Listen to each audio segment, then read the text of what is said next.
Sorry, folks, my Streamlabs crashed.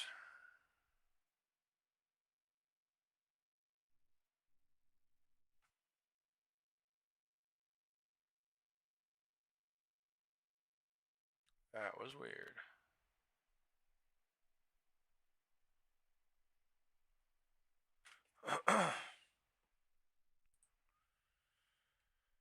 Let's get the likes up on the video as we come back in. Thank you very, very much, everybody.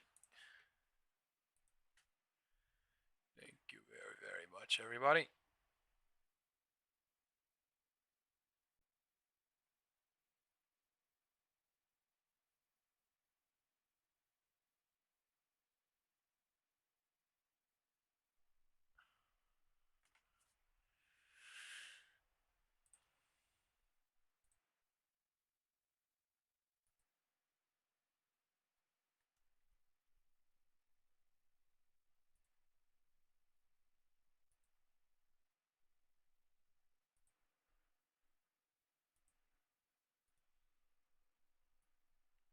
Chopping near the floor.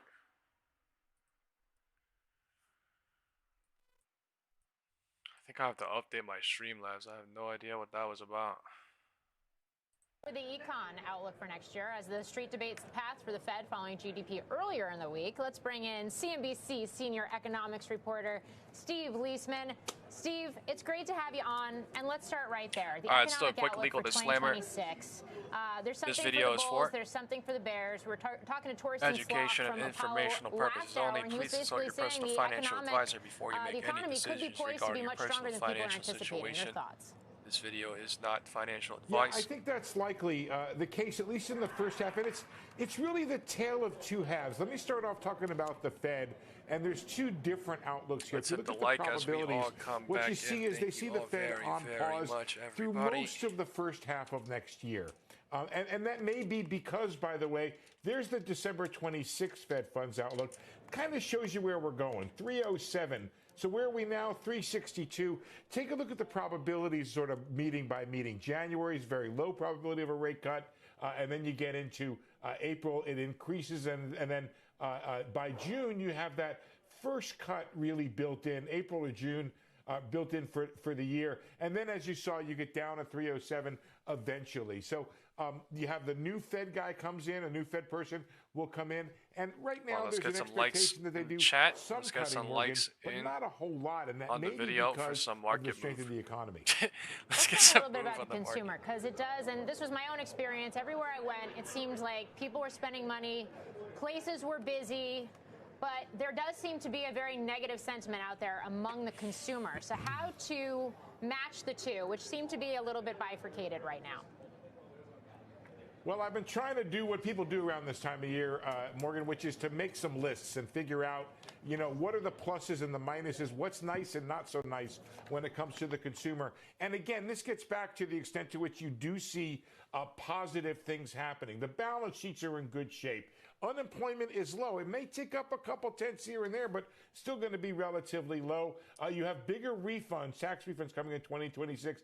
And of course, there's this willingness to spend. I think this is despite really what's on the important. other We side, gotta directly color across this. from it. Previous low Confidence today and sentiment are very turned low, into but you resistance still have and this or willingness to support. spend. It's At the turning same into thing, something at the same huge time, one today. of the things that could be drags next year are the issue of wages and jobs being relatively muted next year. Those are key elements that we're trying to figure out. The student debt repayment is something that could hold back for younger consumers. So some pluses and minuses, but I think at the beginning of the year, certainly some of those forces are going to help propel the economy. Steve, do we have any idea how much this accelerated depreciation in the corporate level You have to watch that may level. or may Previous not benefit low today companies turned into and the resistance economy next and year? It's a big tax. It's a big tax Some change. of the color we could see, I guess. It's huge, Brian, and you really are. It's a real, what do you call, black hole in the forecast. So let me explain why. We know it's there. What we don't know is how many people know about it. And I've also been trying to establish with Treasury, Brian, I don't have an answer yet. You guys can call me if you want. I've been waiting for the answer. The extent to which the rules are out governing how it can be used. And I think, Brian, one of the things that could happen is when this thing comes out and we know what the rules are and people start to realize it's there, they may use it more. Now, they may be using it already because it's retroactive. So we don't know, Brian. It could be a potentially big unknown factor in propelling investment. And I think what's important here, Brian, is propelling investment beyond AI. We know we have the AI investment. These folks are building those data centers like they're going out of style. It's the other stuff that's been a little bit lacking when it comes to investment here, and this depreciation thing could help a lot. Ooh-wee.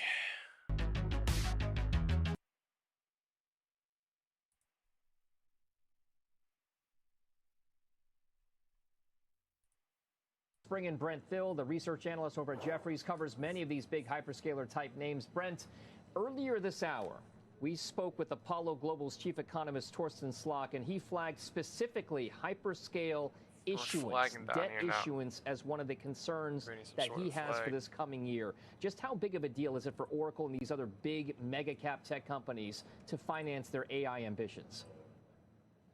Yeah, it's a big deal. It's the #1 overhang. As we've said, we're moving from an era of AI hype to an era of AI show me. So can you produce the revenue? Can you produce the actual infrastructure? And it's obviously going to require a lot of capital. Oracle has highlighted that their margins go down, the capital requirements go up, CapEx goes up. And this is all dependent really on OpenAI's success. So the success of Oracle is going to be directly linked to how well OpenAI's financials are, and there hasn't been really a great degree of clarity given by Oracle about how this is going to get done, other than they feel very confident in OpenAI's capabilities to do this. So our perspective is there are going to be a couple leaders, obviously OpenAI and Google Gemini right now are leading. And so our belief is that OpenAI will be able to make do on this commitment. There's direct signs. They're moving harder into the enterprise, away from the consumer market. So how do you monetize this? You sell to large enterprises, and they've made several initiatives at OpenAI to run that enterprise business, which could be absolutely enormous. And that's going to potentially be a big avenue of funding as they build that business out. So long term. Brent, I'm sorry to interrupt, but I think you are hitting on maybe the most important market story going right now, and that is OpenAI. OpenAI is a private company, so we don't know a lot about the books. We have OpenAI run by Sam Altman, who periodically shows up, kind of mussy hair, and he'll be like, yeah, I'm going to give away 10 gigawatts of energy. The CFO has had a couple jobs prior to this one. There's a lot of people I know in the Valley that are just worried about OpenAI, because not because of the company, but just because it's private. They don't know. Let's do a and poll. How much of the Oracle and AI story is effectively this? You've got a rich uncle you think this is a bull that trap you know or a is bear rich, trap? but you're not really sure how rich. Kind of secretive uncle. That's OpenAI. And they say, don't worry, buy a home, Brent.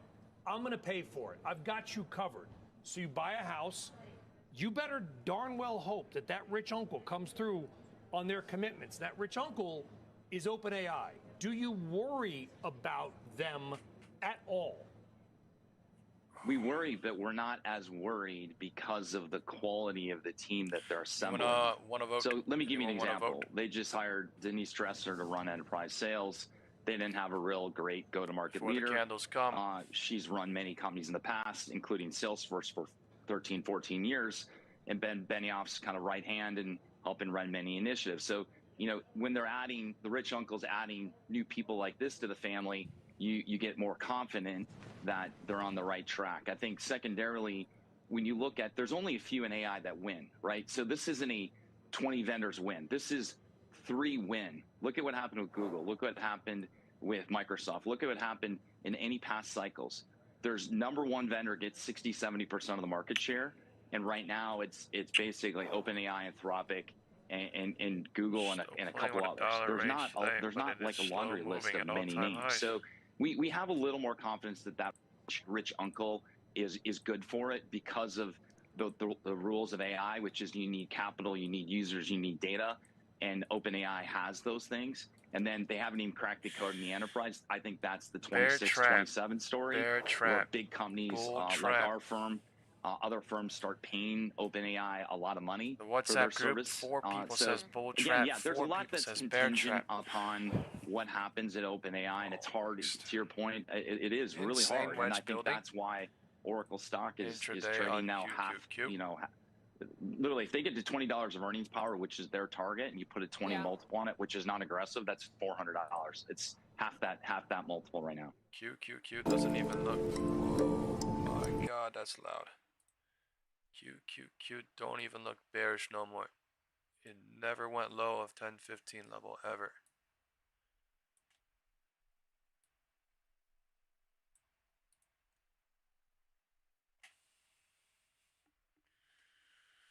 I'm gonna delete this fib now. This fib might be the 0.5 of the drop. 0.618 almost.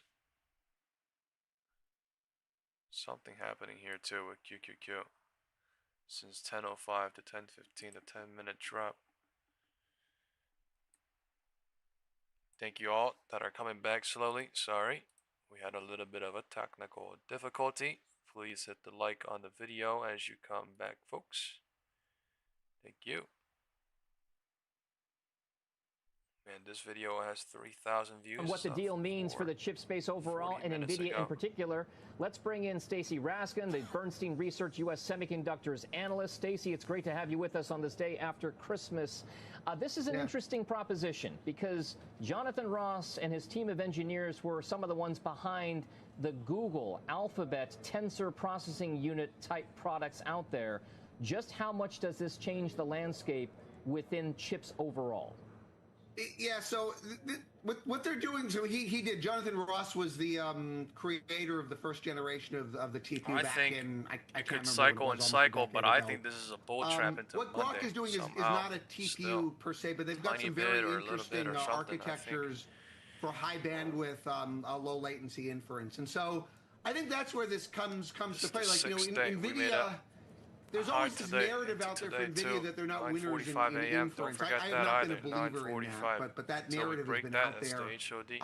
By effectively, I know they're not acquiring the whole company, but effectively acquiring the company and the personnel and the technological talent, it gives NVIDIA the ability to integrate some of those architectural innovations presumably into their future roadmap.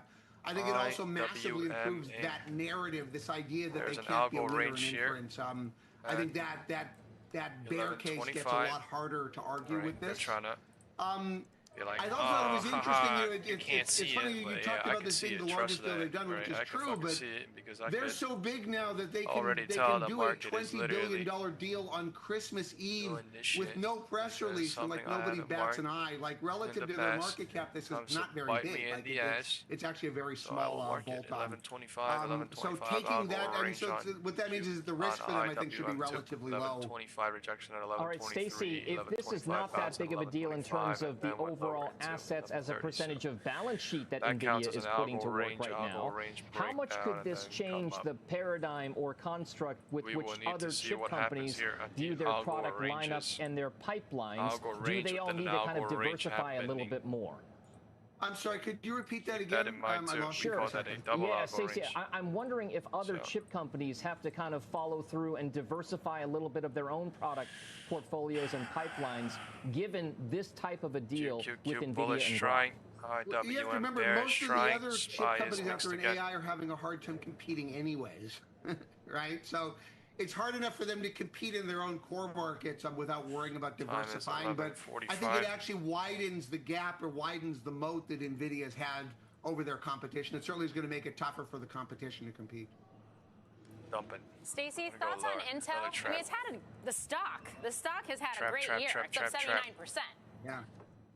It really has. And not really like from any sort of fundamental basis, but I literally mean, said fine. IWM today's leading market, right? You just saw that live, 40 seconds. In the near term, their market should be better. PCs have been pretty strong on some of the upgrades and Windows end-of-life refreshes, and servers, which have been very weak for the last several years. Server CPUs are undergoing a cycle now. So those things are good. It's good for their competition as well. Structurally, they're still in a very tough spot, though. I mean, their process CAC is now that's still, counting they're as still ramping their new process. The yields are not great. They've even rejection admitted into this, that the 1150 yields inside are smaller not super. cycles. Any kind of foundry customers, that I mean, there's a lot of hope around that, but it's still going to be years before we ever see anything there material with it all. And in those core markets, they're still losing a ton of share. I think they've, and clearly, as we all know, they're still burning a lot of cash. I think they've got a lot of fundamental issues. Now, at the same time, you know, there is more support, and I think I've said it on you know, your channel in the past. Like, Donald Trump wants the stock to go up is a bull case of sorts. It's not my kind of bull case, but a lot of that, the governmental intervention, and then the subsequent investments from others on the wake of that are the reasons that wedge, the flag, stock whatever the fuck this shit is breaking down. Become supported. I mean, they're being started to view as too big to fail. I'm not sure I agree with that, frankly, but that is a perception that is developed. I still think it's going to be a slog, though. I mean, look, I've said before, it took 10 years to break it. It's going to take 10 years to fix it. You know, 10 years, they started in 2020. 10 years would be 2030. It's probably going to be, you know, in that time frame before we really know if this turnaround is really going to be successful or not. Yo, let's get the likes on the video up, please. Thank you very much, folks. 20 or 40 people that have just started coming back in too. Thank you very, very much. We had a technical difficulty where the live stream went down, and we had to restart. BC has lately been looking through data to see which technology companies may have won the Christmas holiday. Steve Kovac now joining us with the results. Give us the results, Steve, but also what did you look through? Yeah, so I do this every year, Brian. I look at the App Store rankings on Christmas Day because so many people get iPhones on Christmas Day, and then they download all the apps they need, either for their new gadgets that they got and also just, you know, stuff they want to use every day on their phone. So number one, Tony's. Most people are probably not familiar with this, but if you're a parent of young kids, you absolutely are. This is a little smart speaker. You put a figurine on top of it and can tell your kids stories and things like that. It's very interactive and kind of cool. It's like a modern day Teddy Ruxpin. And then I do want to skip over to number 10 real quick because another big hot accessory, that would be the Aura Ring. This is the first year I've been tracking it that it cracked into the top 10. So that is a really popular one again this year. But of course, it was still an artificial intelligence Christmas, more so than in years past. Meta is the big winner there because of its AI glasses, the ones it makes in conjunction with Ray-Ban. You need that Meta AI app in order to activate it and use it. So that's why we saw that number 2. And then chatbots also had a big Christmas. So people downloading ChatGPT, that was number 3 in the App Store. And Gemini came in at number 6, Alexa at number 7, obviously because people probably got some of those Echo devices as well. What I did notice, though, some of the chatbots that didn't make it into the top 10 or even 25, Anthropic's Claude, xAI's Grok did not really crack into the mix there. So I found that kind of interesting that we already have in at least the consumer mindset some winners there. So big AI Christmas, but also a lot of good accessories. Not necessarily AI accessories, but some fun stuff going on there too. The Aura frame, I'm sure you guys know about that one as well. That smart digital frame was the big one too. QQQ is about to go last.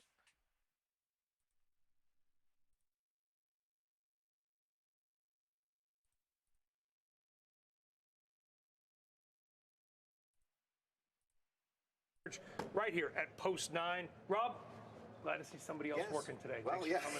Really appreciate it. We're all here on Boxing Day, as they say in the UK. Yes, right. Exactly.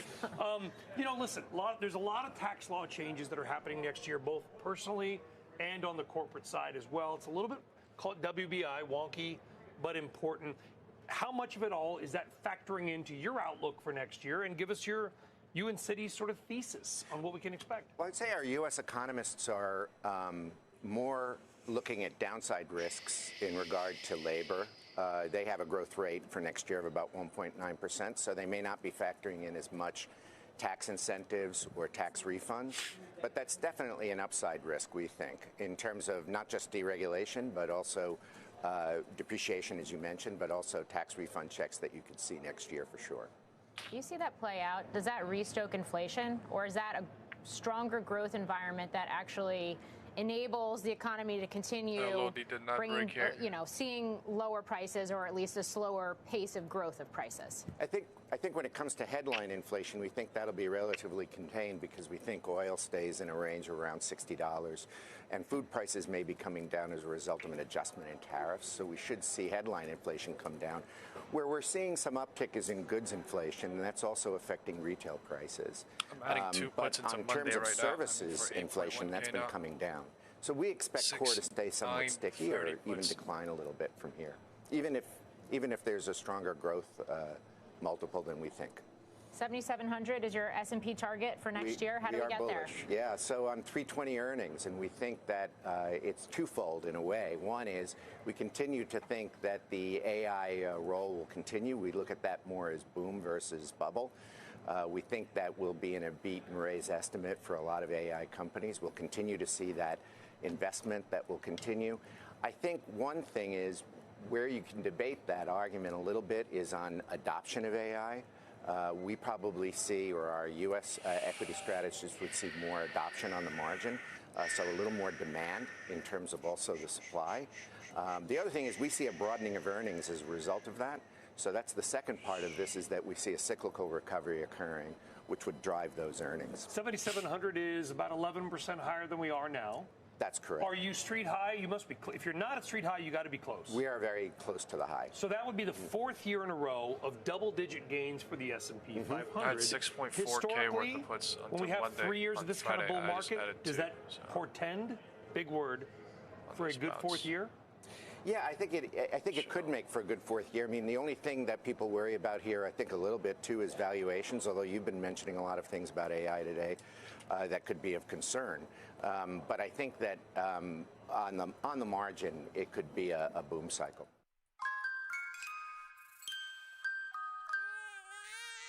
Big ideas.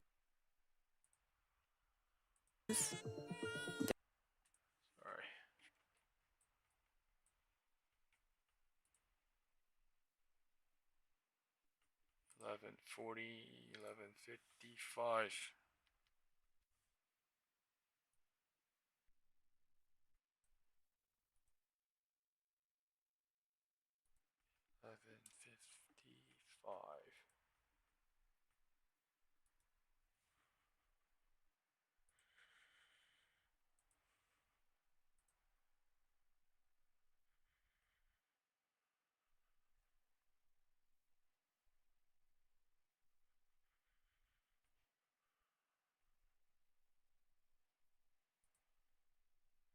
Let's take a look at futures this morning. The markets are now open after being closed for the Christmas holiday. Markets had closed early on Wednesday.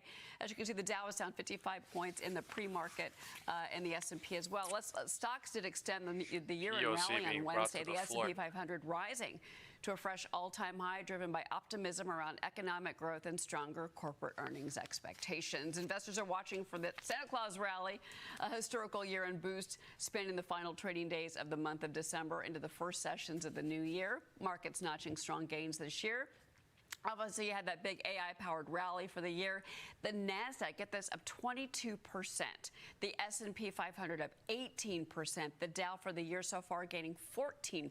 I want to bring in Constellation Research CEO Ray Wang. And Ray, good morning to you. I hope you had a good Christmas day. We've laid out 5 major trends that could shape markets in 2026. You've got AI productivity, energy, real assets. Which of these do you think is going to be the most powerful driver for investors? I'm still trying to get over what gold has done in 2025. I look at QQQ breaking down. This battle for real assets is coming in play, right? Anything for energy or water or minerals, rare earths, they're picking up steam. Gold, silver, you've seen the trade. And I think it's only going to continue.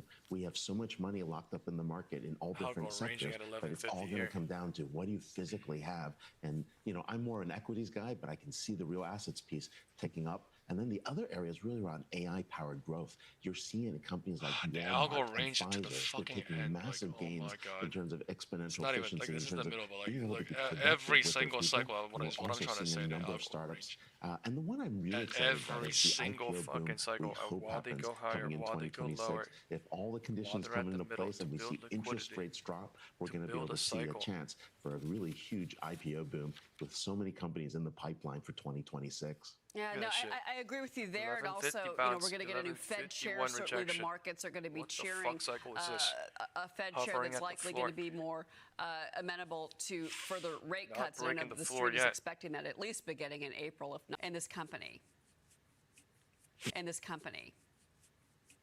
This is huge, and part of the reason that Grok is on fire is because of a thing called TPUs. These tensor processing units are similar to the GPUs in terms of being a chip that's being used in AI, but TPUs are really important in an area called inference. So once you've trained the chips, then the question is, what do you do with it? And that's where inference comes into play. Well, NVIDIA didn't have any offerings in TPUs, and Google is actually the leader in TPUs, and we're seeing the AI market move to TPUs.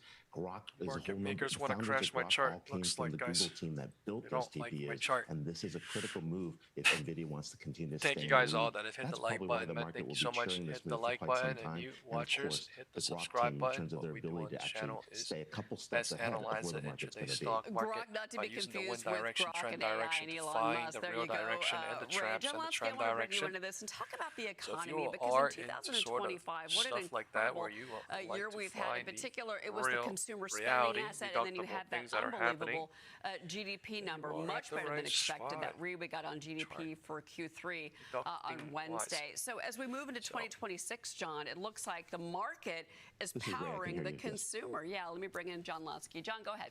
Yeah, go ahead. I think what I want to point out is that there is an unsustainable imbalance that we have as far as consumer spending is concerned. And that is a simple fact that while the economy does well, while economic growth exceeds expectations, payrolls, or the number of jobs, are barely growing.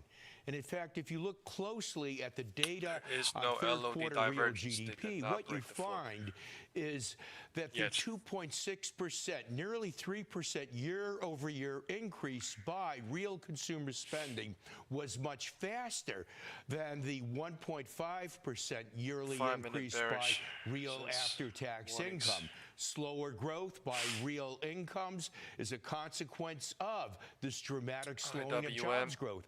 At some point, unless we get a recovery by jobs growth, we are going to see a notable slowing by consumer spending that would lead to slower than expected growth in 2026. John, I'm going to push back on you, though, because we've had these predictions before that the consumer was going to falter. We had this especially after April and Liberation Day. The only thing that was looking like it has strength. Deregulation.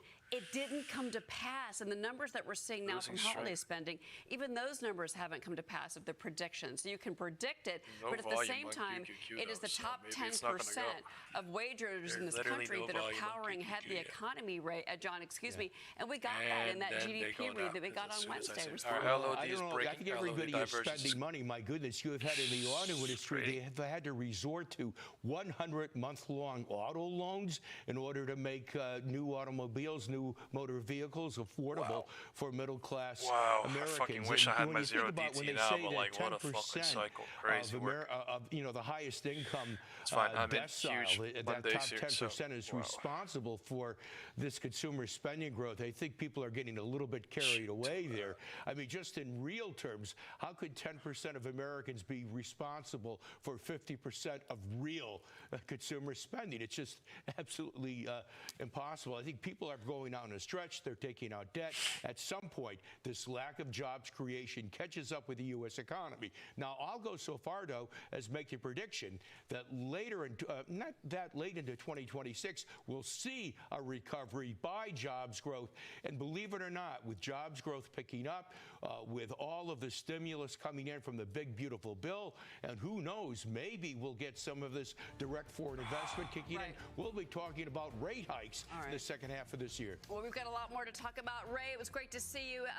Thank you for joining us. Hope you had a great Christmas. We're back to the races this morning with the markets. Ray Wong, thank you, sir. We're going to be right back, Merry Christmas. Merry Christmas. Good day. Merry Christmas. Merry Christmas, you gave me my heart. Very next day, you gave it away. Do do do do do do do.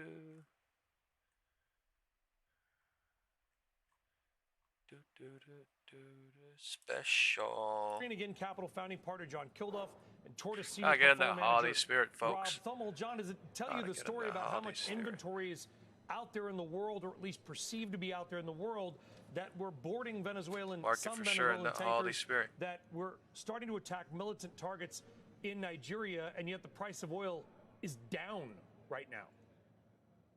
Yes, and good to see you, Brian.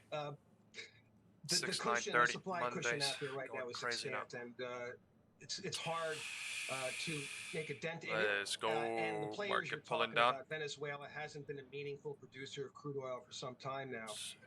You know, every little bit counts because, you know, we're priced for perfection to the downside currently. So if we were to lose a slug of oil from, say, Venezuela, Nigeria, I know you've been talking about this morning, and even some more pressure on Russia, that would add up and get us maybe potentially back on the upside.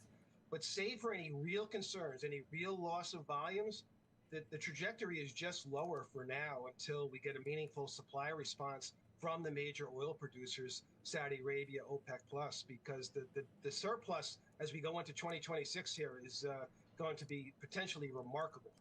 I'm not sure it's going to come to pass, but the numbers that are out there that are in the market that are being priced into the barrels of oil right now we are now testing the bottom of the going to keep this oil price low and lower going into 2026. Yeah, I guess, Rob, then the question becomes, does that make oil and gas stocks uninvestable if the price of their underlying commodities going down? Does that necessarily mean the stocks will go down? Because guess what? The last few weeks or months, price of oil has gone down or stayed flat, and some of these stocks have gone higher. What do you see? Yeah, well, what I think we see is, you know, there's been amazing discipline, capital discipline in the oil and gas sector. And so if you look at the energy sector, if you're an investor and you're looking for free cash flow, I mean, these stocks are trading. Now, if IWM breaks down, that shit's gone. The market is trading a much higher multiple than that. And so I think investors now, if IWM breaks down, you're going to break out LOD. They'll see the market adjust, the oil market. Or the I don't know. I might take 2K profit when they break out LOD, but I mean, I really do want $1.50 down here at least. I'm at 6.9 30th of Monday here. Because they can not only pay their existing dividends, but also raise their dividends well into the future.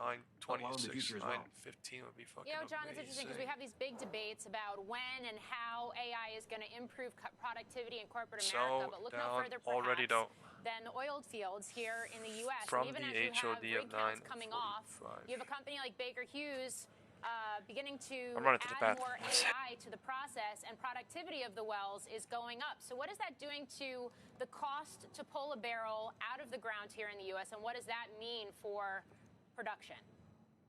Well, it keeps getting driven down. You've seen production do nothing but go up, even in a relatively low-price environment. I mean, have oil even in the 60s and see the kind of advances that we've seen in U.S. oil production, again, just remarkable. Because it's not even just AI technology and the ability to find now where the oil is more than ever before, but also the technology to get it out of the ground. They've gone from water to now they moved on to gel. There's other technologies being employed by the big majors like Exxon, Chevron. And as was just pointed out, when you talk about the big majors like that, they have the money to cover their dividend. They have the money to cover their costs of production in the shale patches. That's really paying off for them now. You're getting paid to wait there. It's not dumping; it's just slowly going down. And the oil market has a history of shit is fucking already. So you're getting paid to wait. SPY is now minus play on top of being a value play, in my estimation. 0.9%. You've been promised incredible things with AI, but has it actually lived up to all the hype? I can promise you.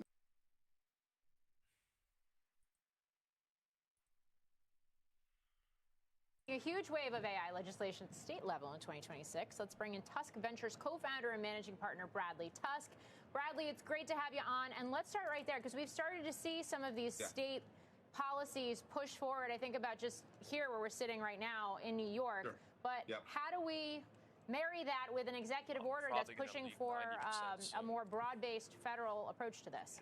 Yeah, I mean, the way we would marry it would be if Congress actually did their job for once and passed legislation that was thoughtful and not partisan, but we have yet to see that in a very long time. So in reality, state regulation of AI is likely what's going to happen. Thousands of bills will be introduced next month. That's when most state legislative sessions begin. Around all kinds of different forms of AI regulation, from applications to generative. The president did issue an executive order a week or two ago that tried to stop states from doing this, but the 10th Amendment doesn't really allow him to do that. States have a lot of authority to regulate what happens inside of their borders. He can sue them. He's threatened to do so. I don't think it will go very far. And so overall, if you are looking at how AI will be regulated, really don't just focus on Washington, focus on the states. And the area that I think will be particularly relevant, especially to these viewers who are watching this, is permitting and zoning for data centers is going to become an extremely hot issue. We are seeing electricity prices rise quite a bit in areas that already have data centers. The needs for the computational power are so significant that it's costing consumers a lot of money, and politicians are not going to sit there and let that happen, because their only goal is to stay in office, and they are not going to get blamed by their voters because the data center raised their energy prices. It's interesting to hear you say that. I mean, what does that do to the AI spending dynamics that already see to build out this infrastructure? Because on the one hand, maybe you have more regulations that make it more costly. On the other, you're talking about the commodification, if you will, of some of these LLMs and whatnot. I think that a lot of the hyperscalers are in for a world of hurt. New They LOD. Wind direction is now southmore. Trillions of dollars in order to build data centers and buy, NVIDIA chips and everything else. And they didn't really think through the local politics. And I think they assume that because they are so big and wealthy, they can do what they want. We're about to go a little bit more now. They're going to pay to offset all of the corresponding prices and electricity on local consumers.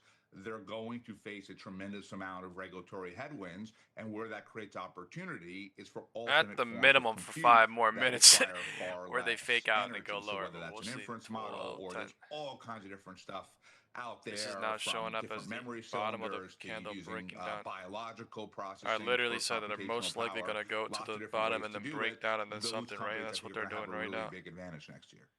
IWM, pull back slowly.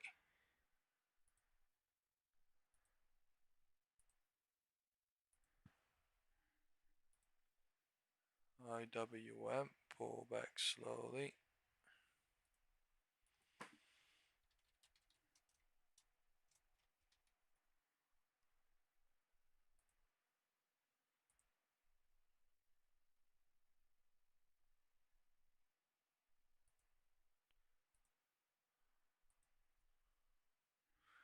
Hell yeah. Hell yeah. Hell yeah. I'm loving this shit. Damn, going fucking crazy. Hell yeah.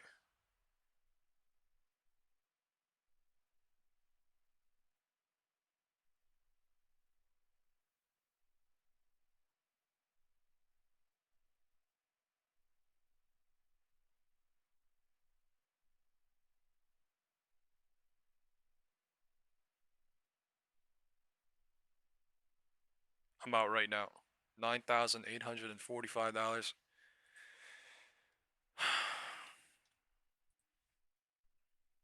$1.6K profit, I'm out. Monday puts.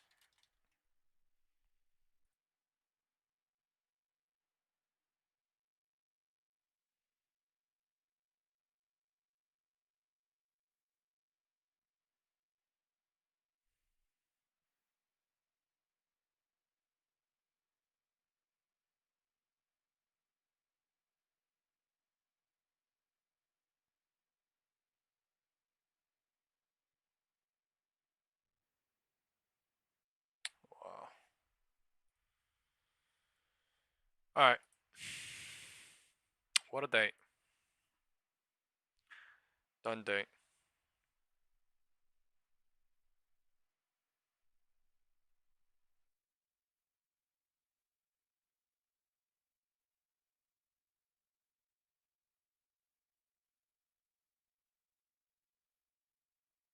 Man, 0 DT, they fucking still cooked, huh? Puts. Oh my god, look at the fucking cycle ladder down, fucking nuts. That is so fucking beautiful though.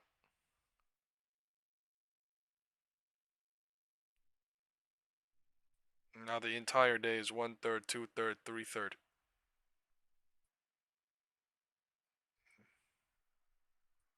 From 9:45 in the morning.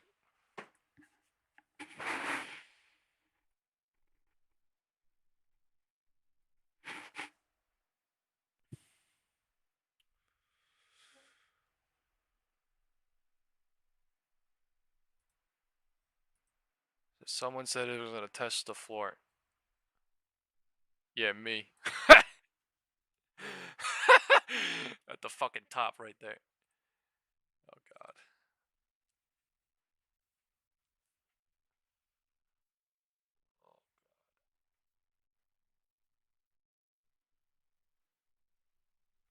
That's why I drew this purple box. Man.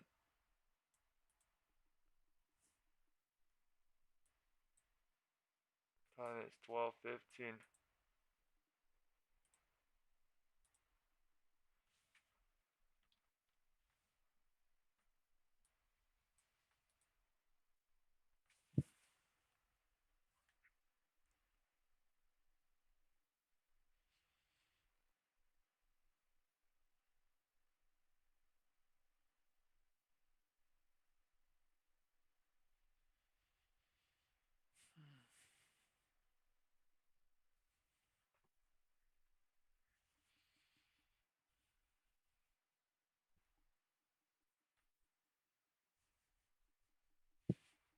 Got a doji candle. That was it. Doji candle. Doji candle. And then test the bottom. That's it. That's just called setup. Where? At all-time highs. Doji candle today setup was on the 30-minute, on the 1 hour.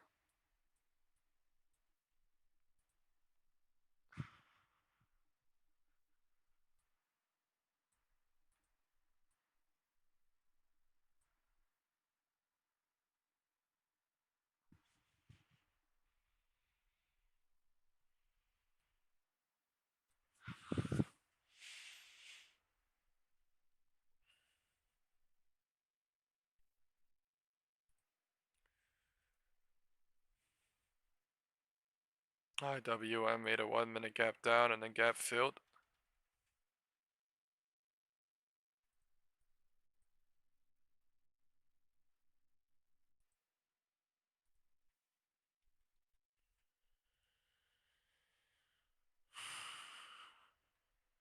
QQQ's now digging lower. Going for the LOD divergence clear. Still bearish. I don't play in the 3/3.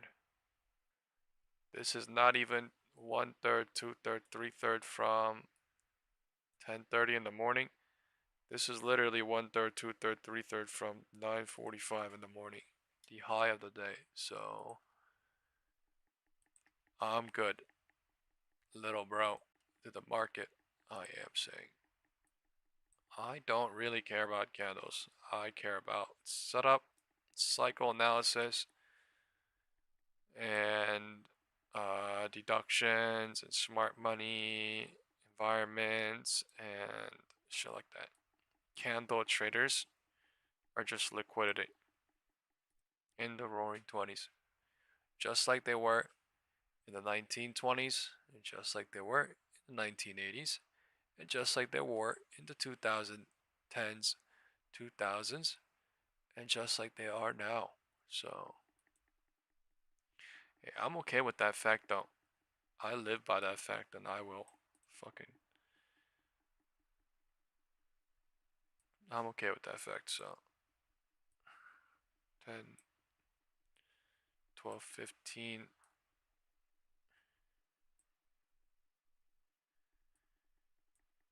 I'm so glad I know that fact. That's all I'm saying. I'm so fucking glad I found out that fact. Fuck. It's amazing. It's fucking amazing. candle trader versus smart money deductions. It's night and day, basically. Actually, it's just literally a joke. It's a retail, not even retail. It's a fucking fake Furu joke shit versus real shit, basically. It's wild, but I love it. I love it. I want to go look at Tesla. Tesla. Wow.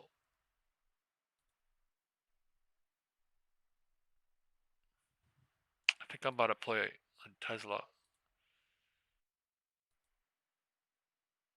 I don't want to go lower anymore into Monday after this shit, but I want to go on Tesla for some reason. Tesla.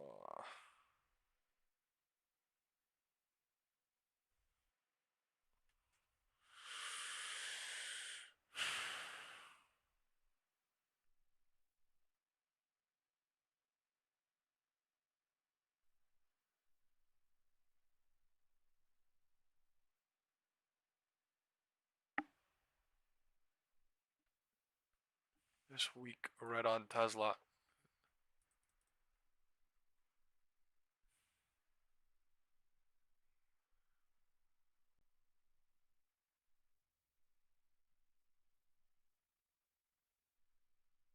Actually, an insane amount of bears here on Tesla. Wild.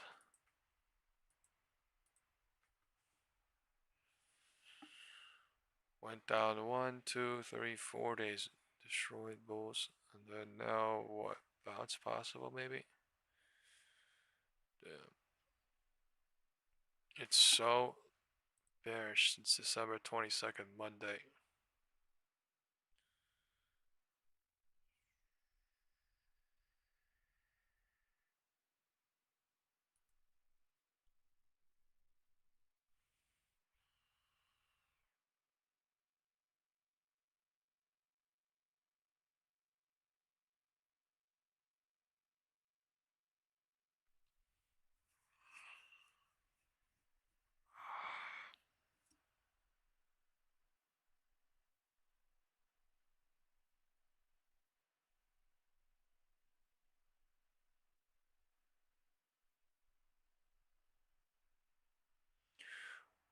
Whoop, whoop.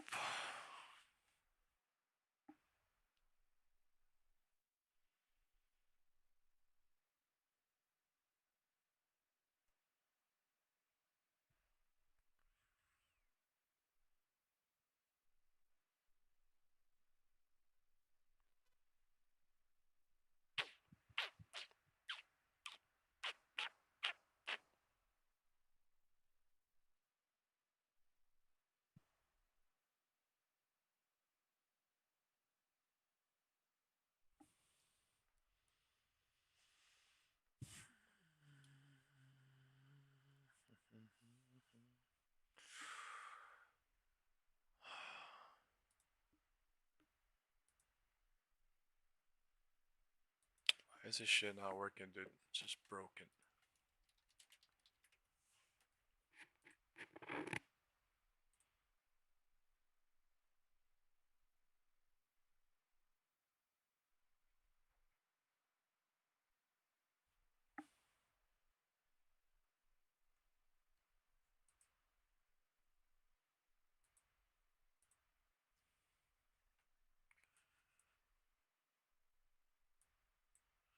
I'm doing it.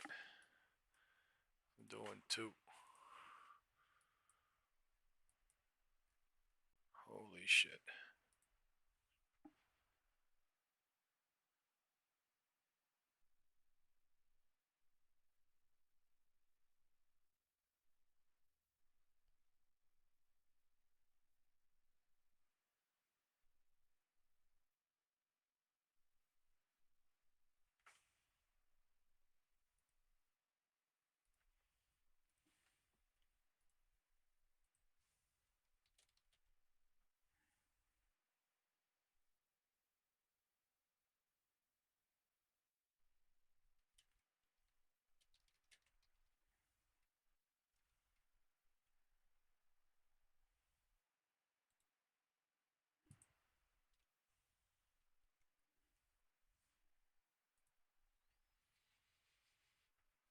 I'm in 3K Tesla puts into next Friday.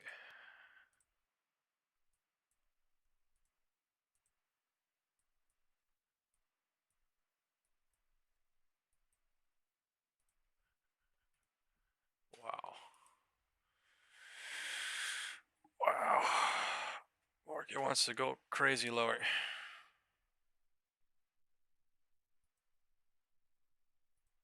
IWM, look at IWM. All this liquidity being left now.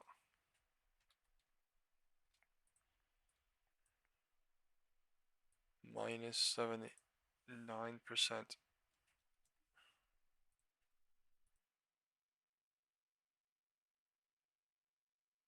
Divergence at the floor.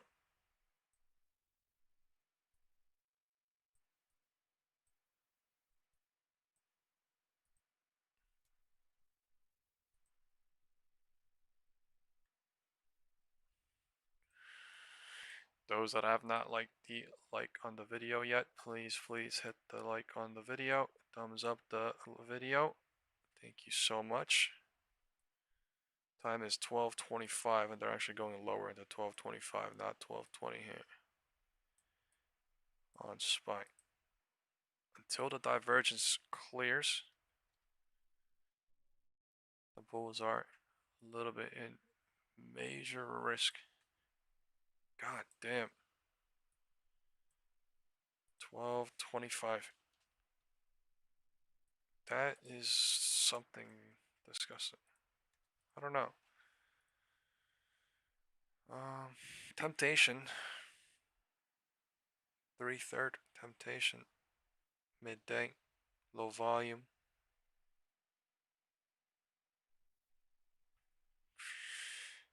For sure. Temptating. Temptation.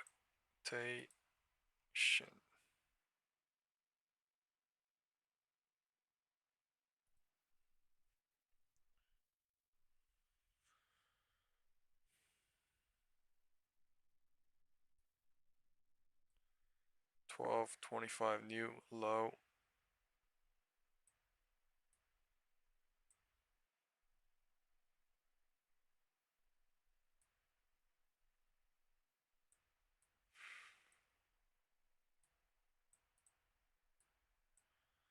Something happening fast here as well. Some sort of 12-20 algo range in one single minute, but I'm not marking it.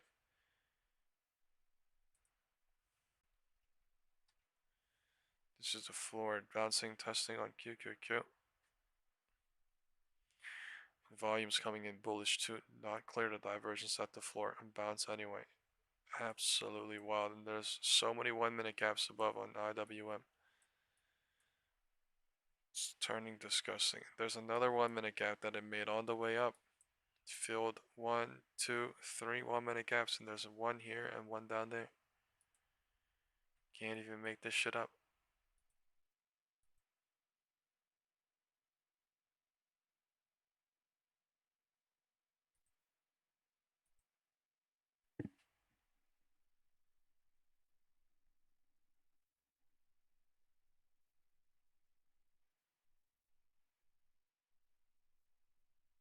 Can't even make this shit up. IWM just bouncing. Bouncing in the middle, fucking nowhere to fill. 1, 2, 3, 4. So there was 1, 2, 3. It filled 3 out of 4 1 minute gaps.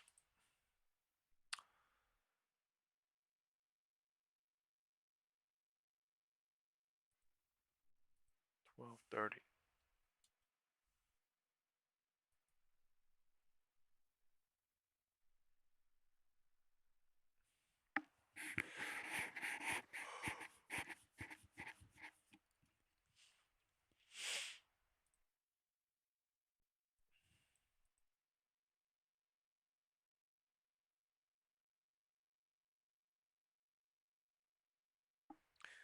$12.30 is here in 4 seconds.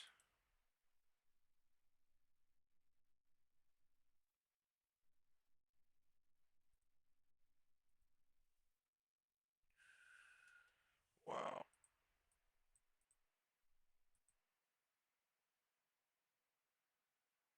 knifing up on SPY.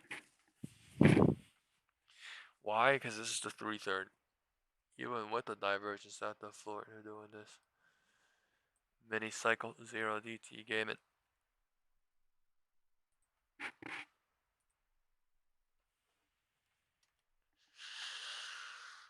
A 1 minute gap on IWM helping. Traded 2 1 minute gaps too.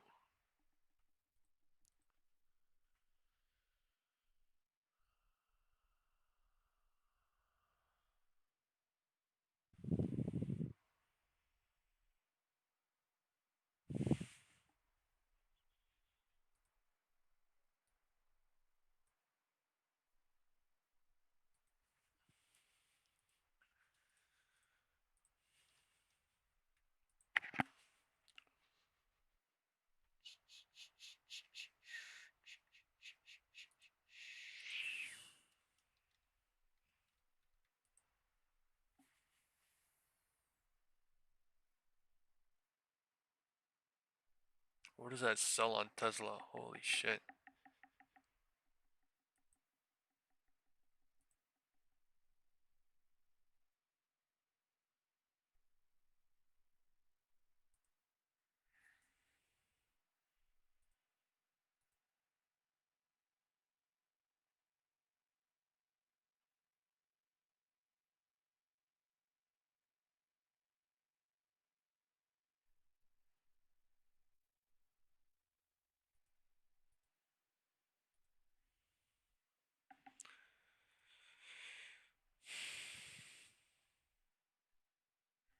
Froze up my chart.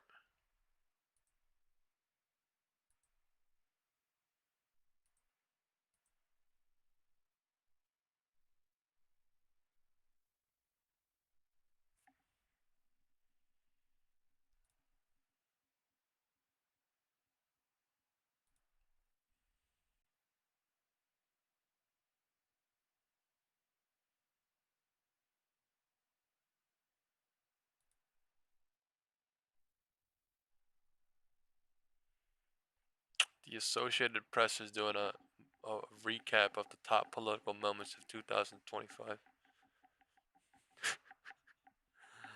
Oh my god. That is so goofy. On a live stream. Alright, this chart is broken.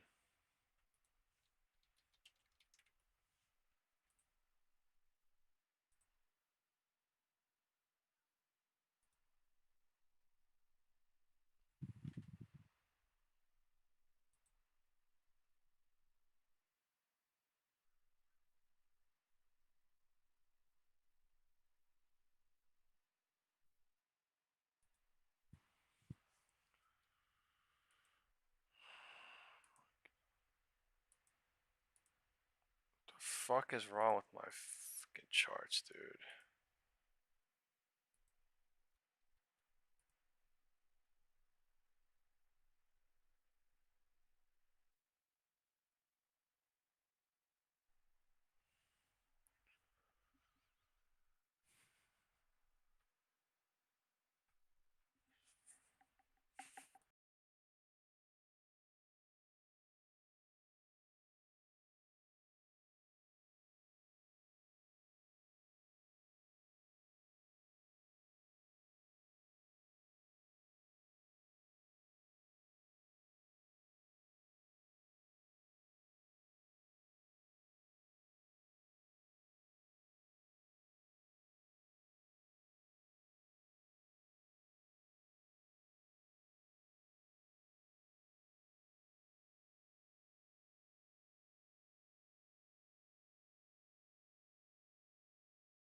NVIDIA striking a $20 billion deal to license technology from the AI chip firm Grok, G-R-O-Q, and hire away some of its top executives. Mackenzie Sigalos has more in today's Tech Check. Mac. Hey, Brian. So NVIDIA's dominance in AI chips is so big that the next moves are about locking in what comes after GPUs. Now, this Grok agreement, it brings over the founder, key leaders, and the company's IP. 3 months ago, Grok raised at a $6.9 billion valuation. So this is close to a 3x premium and by far NVIDIA's largest deal yet. NVIDIA is calling it a licensing agreement, not an acquisition. The cloud business stays independent, but it's the same playbook that Microsoft, Google, and Amazon have used to scoop up AI talent without triggering regulatory reviews. Now, NVIDIA, it is sitting on $60 billion in cash, up from $13 billion 2 years ago, so they can afford to pay up. And in fact, they have been looking for places to park that cash. So the real question is, why use it for a company that just slashed its 2025 revenue projections by 75%? And the answer comes down to chip design. Grok's chips keep data closer to the compute on the processor itself rather than shuttling it to separate memory chips. NVIDIA's GPUs rely heavily on high bandwidth memory, a supply chain controlled by just a handful of firms. So this deal could ease that bottleneck while helping NVIDIA design cheaper, more power-efficient server chips for running AI applications. But there's also another way to read this. Gil Loria from D.A. Davidson told me that this looks like an entirely defensive deal. NVIDIA wanted to make sure that technology that could challenge its lead didn't end up in the hands of Broadcom or AMD. NVIDIA controls roughly 90% of the AI chip market and faces antitrust scrutiny in the EU, UK, and China. So this lets them add capabilities while avoiding the M&A spotlight. And it eliminates one of the few credible competitors trying to chip away at its dominance in running inference workloads. Guys? Mac, that's exactly where I was going to go with you. Are there other competitors to Grok with a Q in this marketplace? Could we see more M&A or more exotic deal making, if you will, in light of this? Well, we know that Intel is looking to make an acquisition on that front as it beefs up its chip program. And what's so fascinating about this deal in particular is the fact that the Grok CEO and founder, Jonathan Ross, isn't just any founder. He helped build Google's TPU, which has become NVIDIA's most credible competition. Google stock, that's up 65% this year, and the TPU is a big part of that story. Bulls have no strength these still. Major deals with Anthropic and Meta, and now the guy who designed that architecture is going to Divergence NVIDIA. at the floor is Do dangerous. TPUs kill GPUs? TPUs are essentially Google's alternative to GPUs, yes. And so they are cheaper to run. Google has been pretty quiet about what the price point is here, but we have seen a lot of people start to pivot to Google Cloud, and because the TPU has such a good reputation out here in Silicon Valley, also on the street. All right, Mackenzie Sigalos, thank you. The worst freaking state to live in right now. Yeah.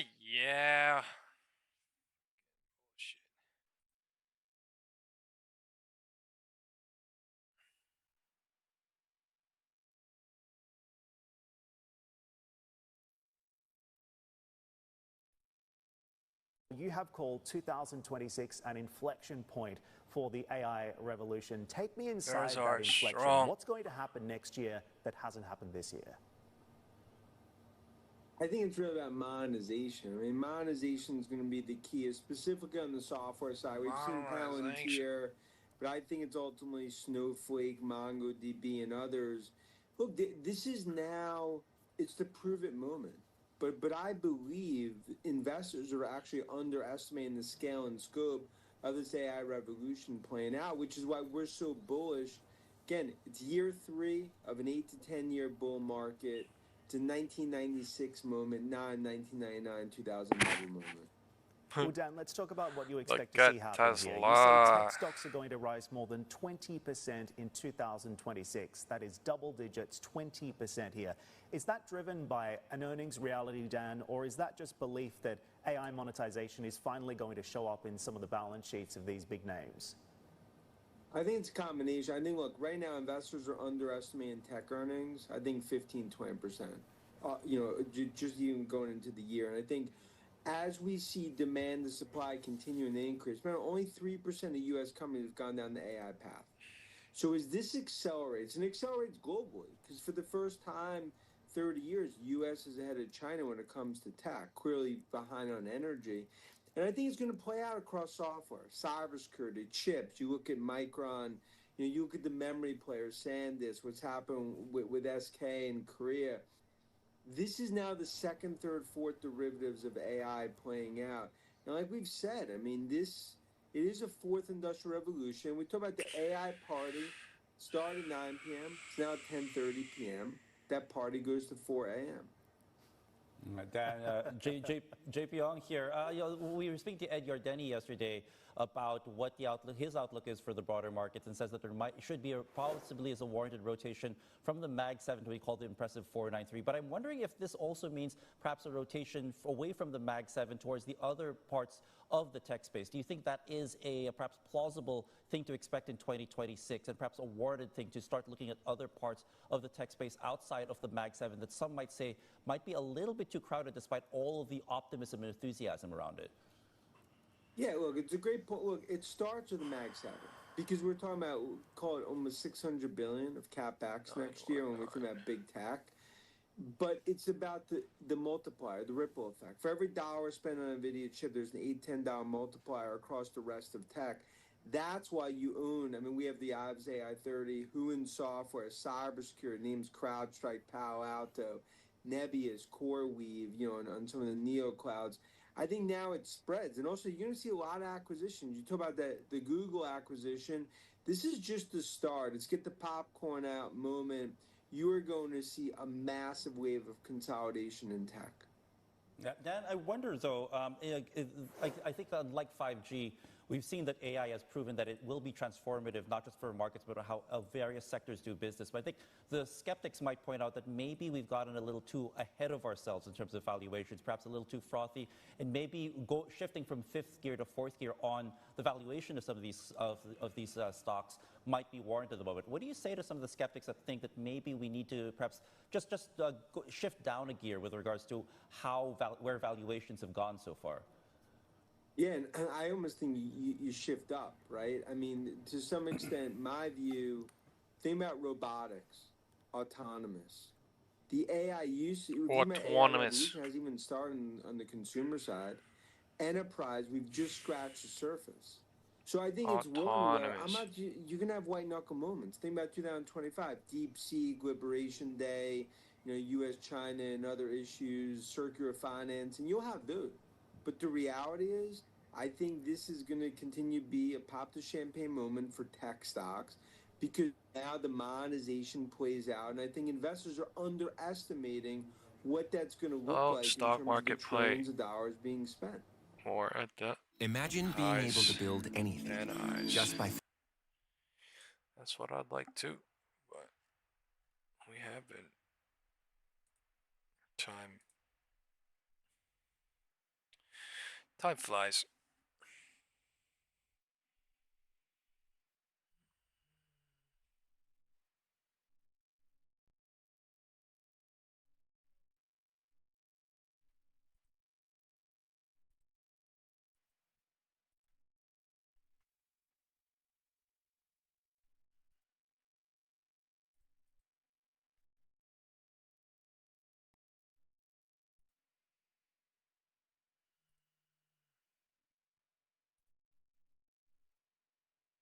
Time truly does fly.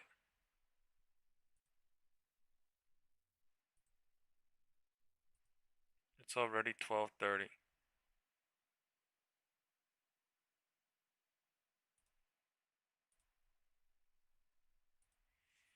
Can you believe it? Just believe it. It's already 12:30, dude. IWM has been doing this for the last 2 hours. At the bottom of the purple box today. All day long. It's like a magnet. That's really crazy to see. That's like a magnet.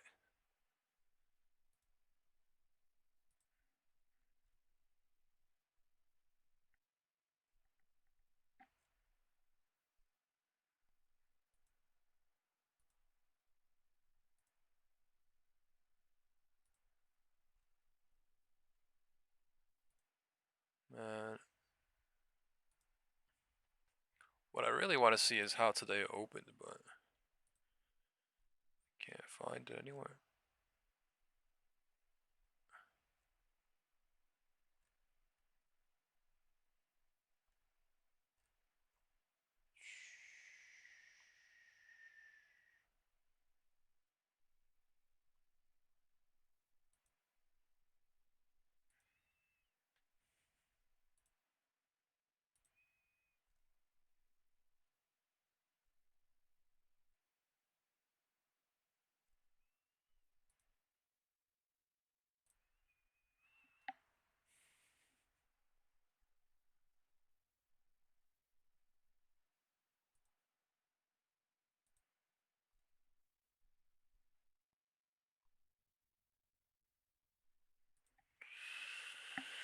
All right.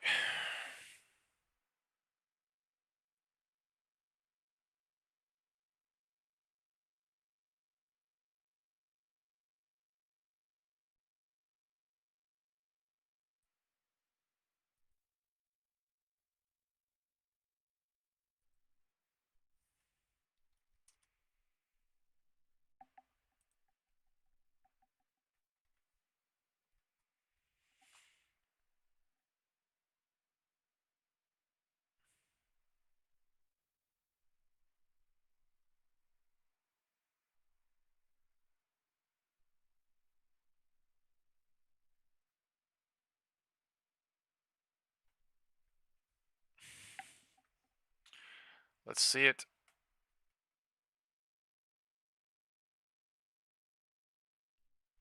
CNBC's top political moments of President Trump of 2025. We're about to see all the presidential live streams he's been doing this year. While the market's been open.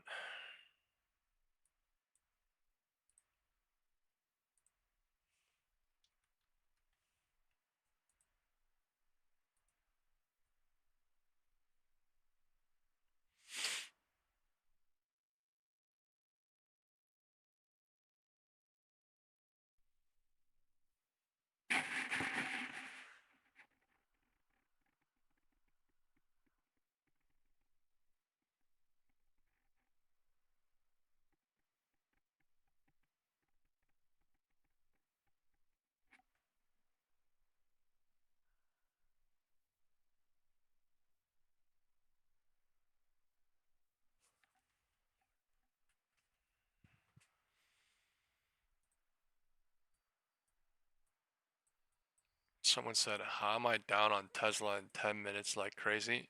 Because you're probably doing 0 DT on a Friday that expires today.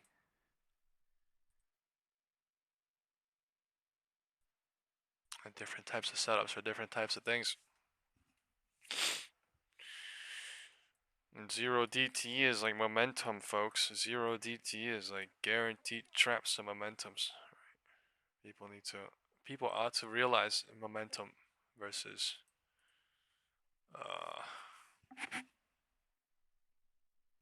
setups and things. Setups takes time. Momentum is occurred due to setup that took time and is a part of that time.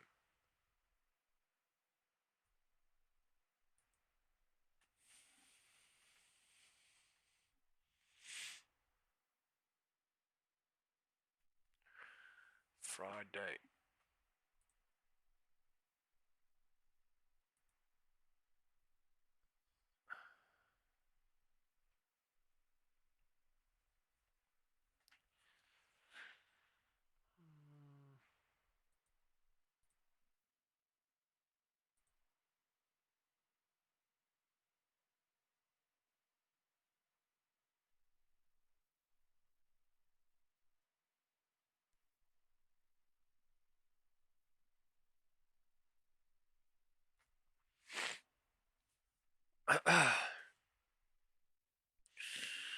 Still bearish all day.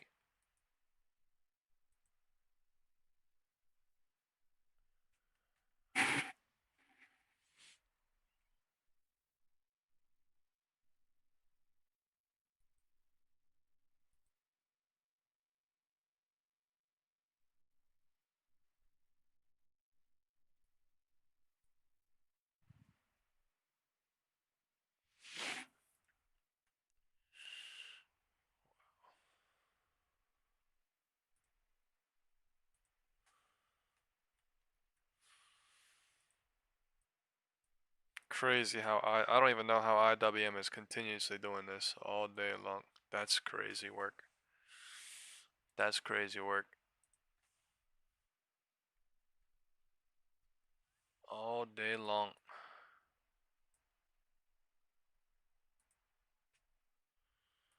Okay, 1250.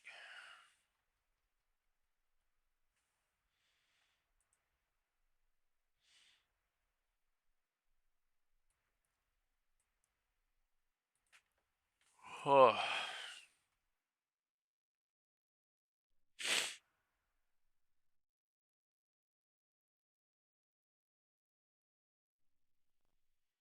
Mm.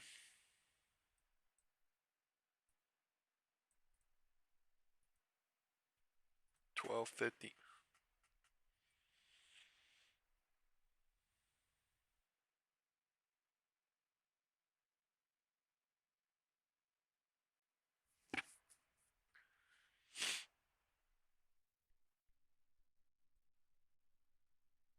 Yeah. No setup candle trading is the death of all fucking traders, I'm telling you, dude. Doesn't matter who you are. No candle setup trading is the death of all fucking traders.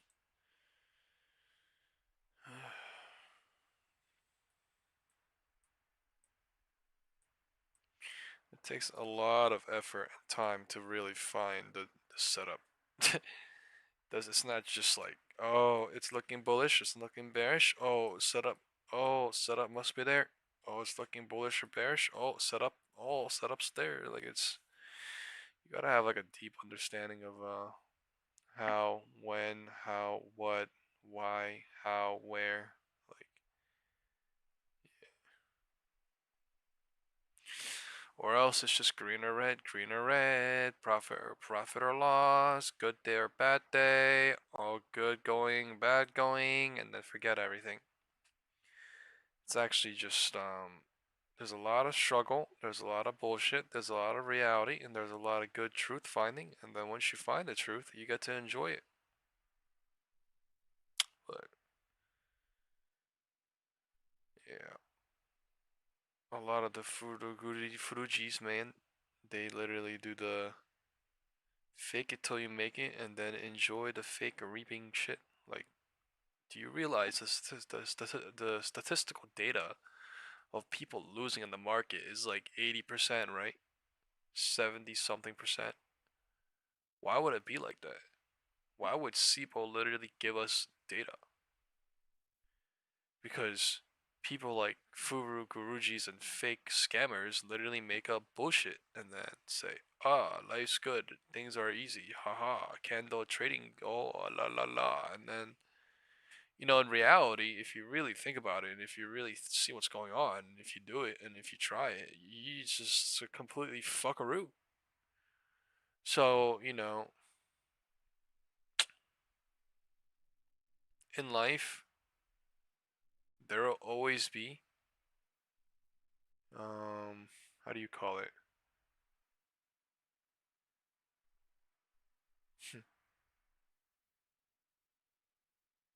I can't want to say it, but yeah, in life, there will always be people that will take advantage of those that are, um, the most naive. And that's what the market does too. And it's absolutely fucked to do that on fake shit, make shit, and yeah. Because the reality is, yes, the majority will be like, oh, things are easy. Oh, things are, oh, blah, blah, blah. Things are just candle. Oh, no, green, red, bullish, or bearish. And majority is like that. And this is how it is. But I mean, I want no part of that. That's a fucking joke. It's actually disgusting. I throw open my mouth when I am, you know, saying these things. But I mean, it's what's going on in life. What can I do? Then, you know what I mean? I actually acknowledge shit that's going on in life instead of just making up bullshit and living in a fucking delusional world, so. I love it. I love it. There's gotta be some sort of rule, there's gotta be some sort of system, there's gotta be some sort of risk analysis, some sort of thing that allows people to deduct, that allows people to do 0 DT and leave 0 DT and not play in the 1/3, not play in the 3/3, let them do, or like play something and then be okay, and then one, you know what I mean? Like, it's not always everyone fucking 100 SPX 0 DT put bullish that's bullshit. Like, fuck you talking about? It's fucking literal fucking bullshit. Like, what the fuck? You understand that people getting fucked every single fucking day at market open, 70, 90K on fucking puts and calls. Like, what the fuck are you talking about? Rice cake throwing at the wall, seeing if it sticks 50% of the time. It's like, get the shit out of here. Get the shit out of here. That's not how the world works, man. That's not how real people are doing shit either. Holy fuck. Absolutely sad.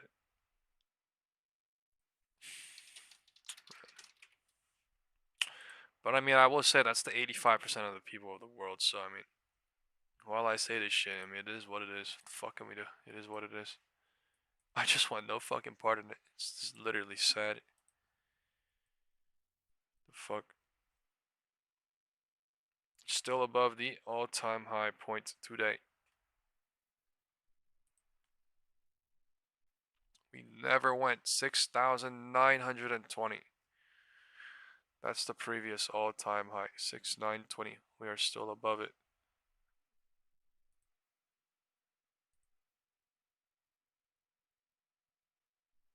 They burnt all the calls today, yes, but they did not go lower than the all-time high breakout point. Because today's just all-time high breakout point day. IWM not losing all day. Holding the top of the holding the bottom of the purple box. I mean, dude, this shit could have moved $2. It could have been at $2.49, but it decided not to because they don't want to break this shit yet today. I don't know why. I have no fucking clue why. Maybe there's so many puts down there out of the money they want to eat it all and then figure out tomorrow. So,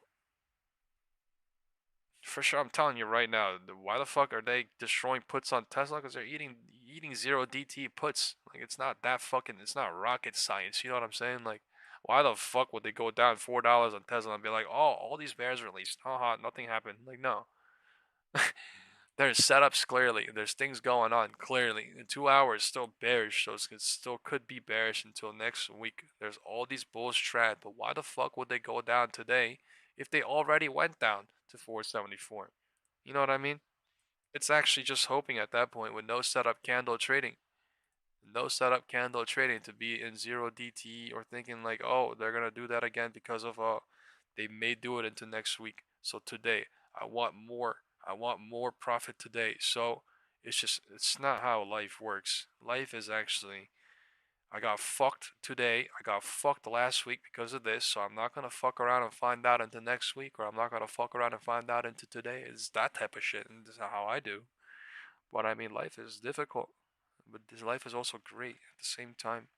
You just gotta appreciate life for what it is and then be able to be our own man and a woman and just love life for the reality that it provides instead of the delusional bullshit that people try to promote and say that's life. There's a lot on YouTube. I'm not just talking about one. There's actually thousands, but I mean, hopefully it makes logical, reasonable sense. But at the minimum, those that aren't, man, it's really the sad truth, honestly, don't. Some people know what I'm really saying, and some people really just don't even care about what I'm saying. But I mean, that is literally how life will be. Nothing ever gonna change. And me saying this shit to them is crazy too. So I mean, at the end of the day, bro, so cool. Everything will be okay.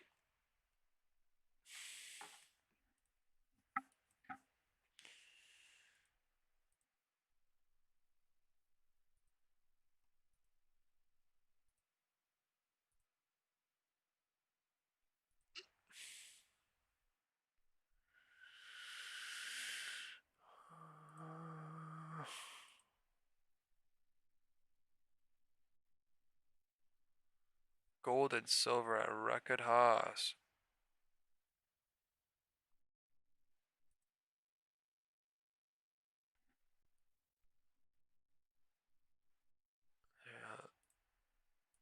Wheaton Precious Metals CEO Randy Smallwood. Randy, definitely doing something. Now, Wheaton Precious Metals CEO Randy Smollett. Randy, number one, thanks for coming on. Number two, thanks for coming on December 26th. We really do. This interview may be 42 minutes long. We appreciate you coming on. What? I'm only half kidding. What has been the big thing behind, I guess you'd probably hate that term, but the catch-up trade for the Wheatons of the world behind the commodity itself? Well, Brian, first off, thanks again for the opportunity, and happy Boxing Day. What's been behind? I mean, silver's always lagged gold.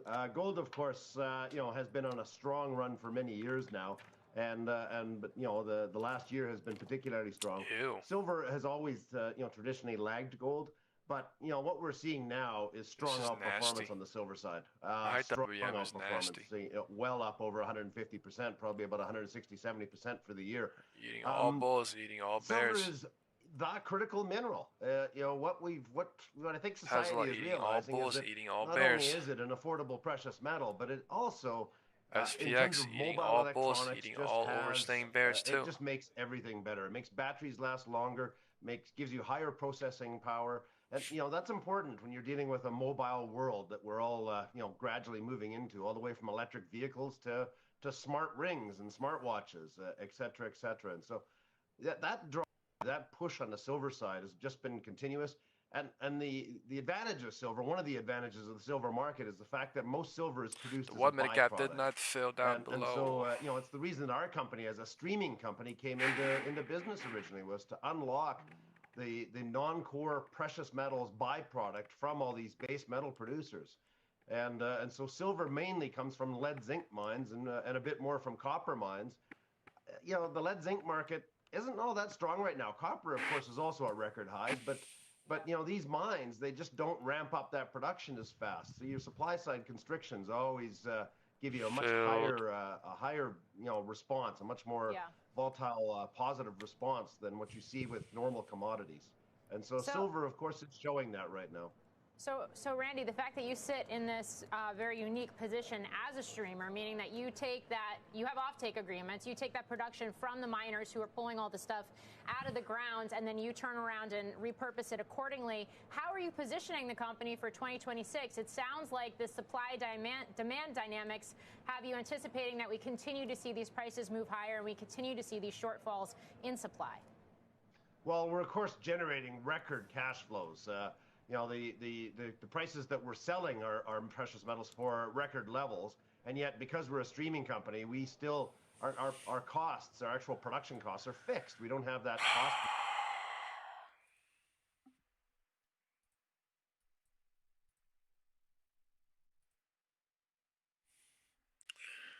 It's a lot of jumping.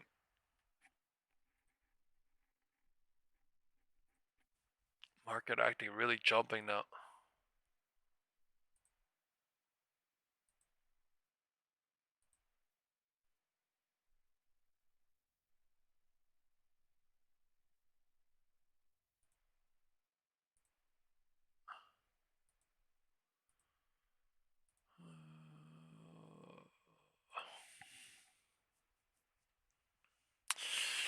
Cycles are trading.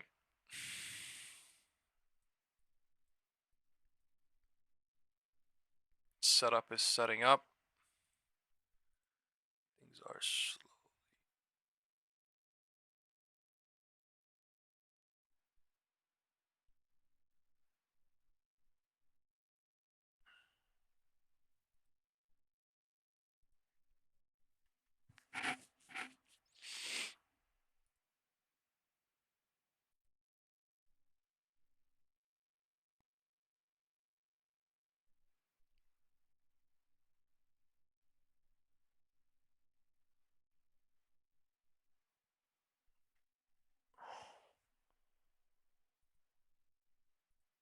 The White House is accusing China of unfair trade practices regarding semiconductor chips.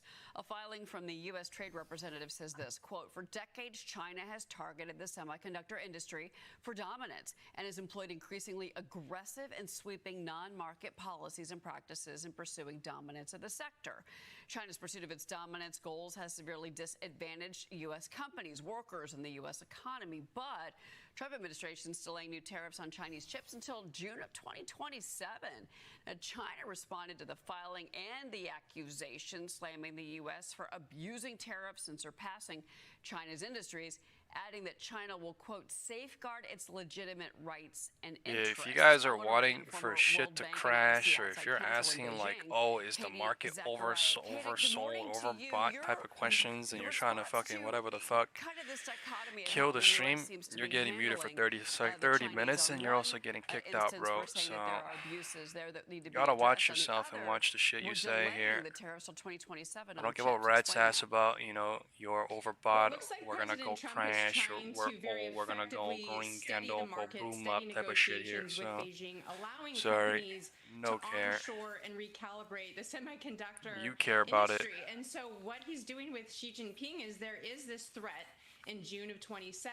Clearly, that's not fucking working out. There's so also this period of time for negotiations. Why are you fucking tempted? Why are you fucking, you know, being like, oh, what do you like? President Trump negotiating a very incredible deal with Micron for $200 billion for research and development. For our if you own think the market has to go up and go down because of oversold, overdone, that's not the market. That's you. Has dominated the market for so long and has enjoyed that. That's actually not a problem with the market. That's actually you. Companies. So President Trump will leverage this and hopefully land a great deal between he and Xi Jinping on the semiconductors. We have another issue with China, which I'm going to ask you about, and I'm curious your thoughts as to what this means for the upcoming summit between Xi Jinping and President Trump. So the Pentagon is sounding the alarm in its annual report to Congress on security. The worst state to live in right now is New Jersey, and nobody's talking. Development in China. The Department of War wrote this: China's top military strategy focuses squarely on overcoming the U.S. through a whole-of-nation mobilization effort that Beijing terms national total war. China's historic military buildup has made the U.S. homeland increasingly vulnerable. China maintains a large and growing arsenal of nuclear, maritime, conventional, long-range strike, cyber, and space capabilities that are able to directly threaten Americans' security. I wanted to get your take on this because there's a really interesting deep dive of this in the Journal this morning. Can Trump's Navy match China's? And maybe we're talking about the issue with Taiwan, and that's one issue. And I know that the Department of War has also warned that it looks like a strike on Taiwan could be happening. It could be this year, maybe 2027. But you do see the president really moving to at least bring the ships, the U.S. naval ships, into the new age, into the new century, possibly because of the China threat. What do you make of that? I completely agree. It was no accident that President Trump released the Golden Fleet, the Trump fleet ahead. So what's wrong with New Jersey? Why you say it like that? Yeah, but that guy, oh my God, that ad is so annoying. I actually might need to get YouTube Premium for that ad. That is the most obnoxious New Jersey ad ever. You say that? It's the worst place on earth. Like, oh my God, that guy is so toxic, bro. President Trump is the worst state to live in New Jersey. Oh my Lord, to be able to get Get ahead and start competing with China, because China has not stopped for decades, while the United States has slowed its pace on building up our naval ships and really building up our military. China has doubled, tripled, exponentially increased its military capabilities. So the Pentagon report, especially after living in China for 3 years, it was very concerning to me, and I'm so grateful we have President Trump getting ahead of a lot of this, and I hope and pray that it can be a bipartisan effort from the Democrats and Republicans trying to break out or really what? Get behind him and develop our military on this, Cheryl. Well, I think, again, that warning that I read to you earlier is kind of the key point here, that this threatens American security. In particular with the military buildup that the Chinese are doing, and all of this, of course, ahead of that summit with Xi Jinping that's coming up later, in the spring of 2026. Xi Jinping. Let's change gears. So there's been some developments in Ukraine, and I want to talk about this with you. This happening overnight. So President Zelensky noting a successful meeting meeting with He's Steve the beast Witkoff of and Asia. Josh Kushner. He said in part, quote, "We discussed certain substantive details of the ongoing war. 105 real rejection trying security, to real 110. recovery, real Let's see peace if the are all what MACD we does need. curl down Ukraine, the here. United States, Europe, and every partner This who helps is us." bulls Now, Politico trying has to a deep break dive out. on the updated I don't want to deal be convinced and what on this it, but means I for the mean they are Donbass trying. region. And that Tesla is basically the goal holding here the is it will bottom be of a the yellow. demilitarized free economic zone. This is what It could close here Zelensky though. wants. Honestly, Tesla Neither today. Ukraine nor Russian forces are present, and the United States does have IWM. a role. Does and it this would lose also the be a bottom of bigger the purple piece box of or not? the security guarantees that Zelensky is asking for To from be the found United out States. soon. What are your thoughts on this? Well, it looks like, I mean, President Trump and Witkoff are going to be able to find a deal for all of them. I'm not sure if Moscow is going to agree to those terms just on a preliminary view of this, but I do think that they will ultimately come to a deal that's going to, I think probably at the beginning of next year, they're working aggressively around the clock. If this is Zelensky's, idea that he's floating, I'm sure Russia will come back with a counter on this, and maybe they can find a happy medium on the solution, Cheryl. Well, the other question, too, is that there's this power plant that the Russians have really been targeting with their attacks. And again, this goes back to the energy story, especially when you've got new sanctions on Russia. You've got Western Europe moving away from Russian gas. I mean, those energy exports are what's key to keeping the war machine of Vladimir Putin going. So if you have this nuclear power plant where maybe the U.S. runs it, it's hard to tell from the reading between the lines here. But this power plant, it's the Zaporizhia nuclear power plant. This is also a way where I think Zelensky is proposing you have Russia, you have Ukraine, you have the United States kind of working in tandem to secure this nuclear power plant. And maybe you can also bring in another actor that is able to kind of be a neutral Crazy party. divergence I don't on know if you bring in QQQ and Turkey SPY or you today. bring in another country that can. It's not crazy. just I don't the know why United they're States, holding it Ukraine, all and day. Russia, They but might it's hold this shit until another group that can, another 1, world 2, leader, 3 another hours, country and that then will be might able to drop help it here. stabilize the region. But it's also important, and President Trump has emphasized consistently that Europe has to engage in these. In the solution for Ukraine and Russia, that it cannot just be a United States solution, a United States managed, maybe even nuclear power plant, but that there's multilateral agreement among all nations regarding this. What is on your radar for 2026? Of all of the international headlines that we've all been following, what is number one to you? What's the one thing you're going to be watching next year? Man, I'm looking at what is this defense report with China, and again, I'm very prone to looking at China as a dominant national force.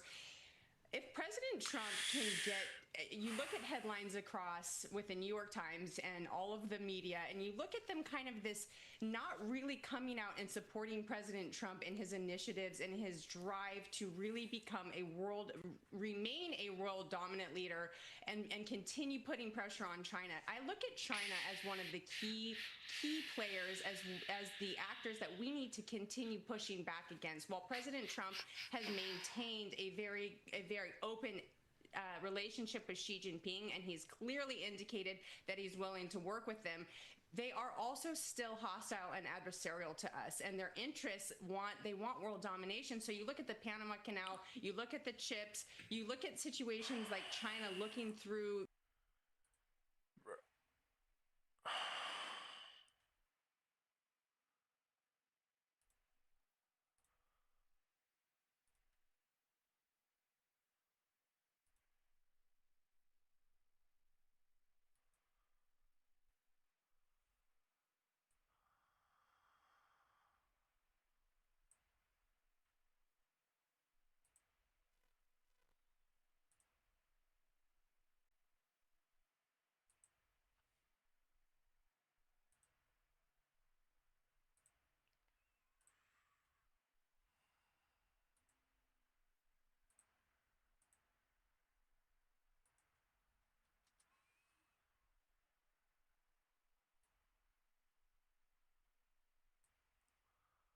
What an absolute downward trend.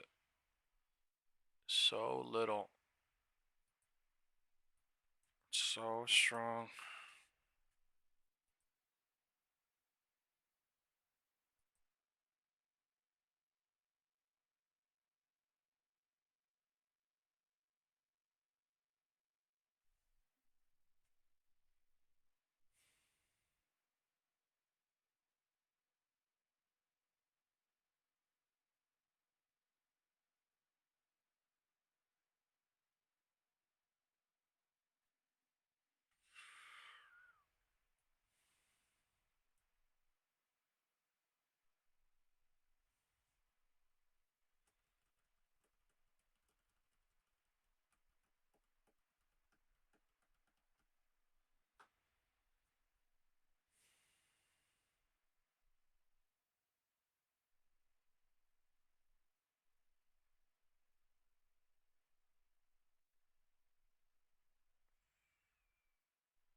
What a push up at 1250.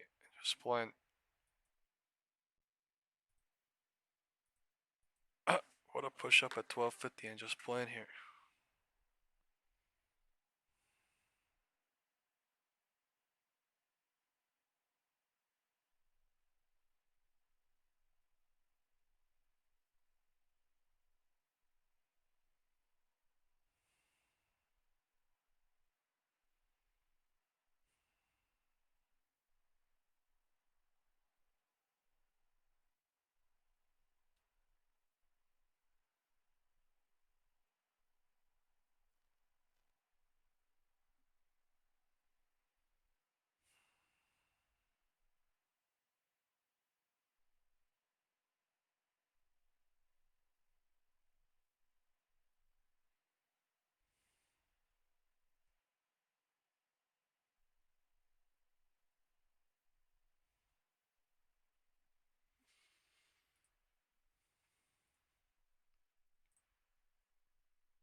I'm at a 1.4K 0 DT SPX put right now.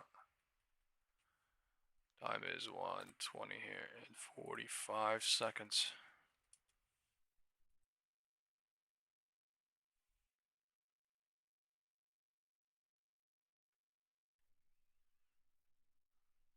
Barely any volume. We are above the trend line, the top of D.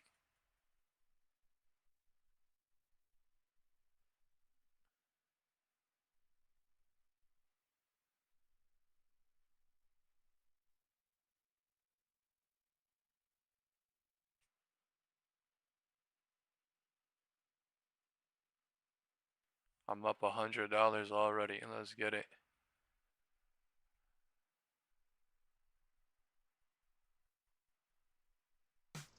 You talk to them. You name them. Time is 1:20 you bring now. them inside to keep them warm. Candle just switched. But real plant parents know you gotta feed them. A lot of shit.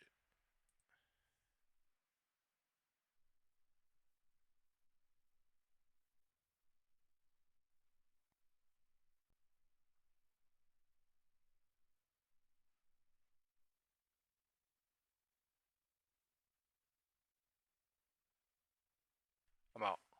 $150. I'm out.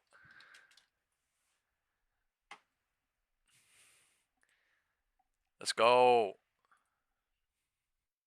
I joined at 1:15. I let people. I typed in the WhatsApp group and there's like 7 people that saw, but it's whatever.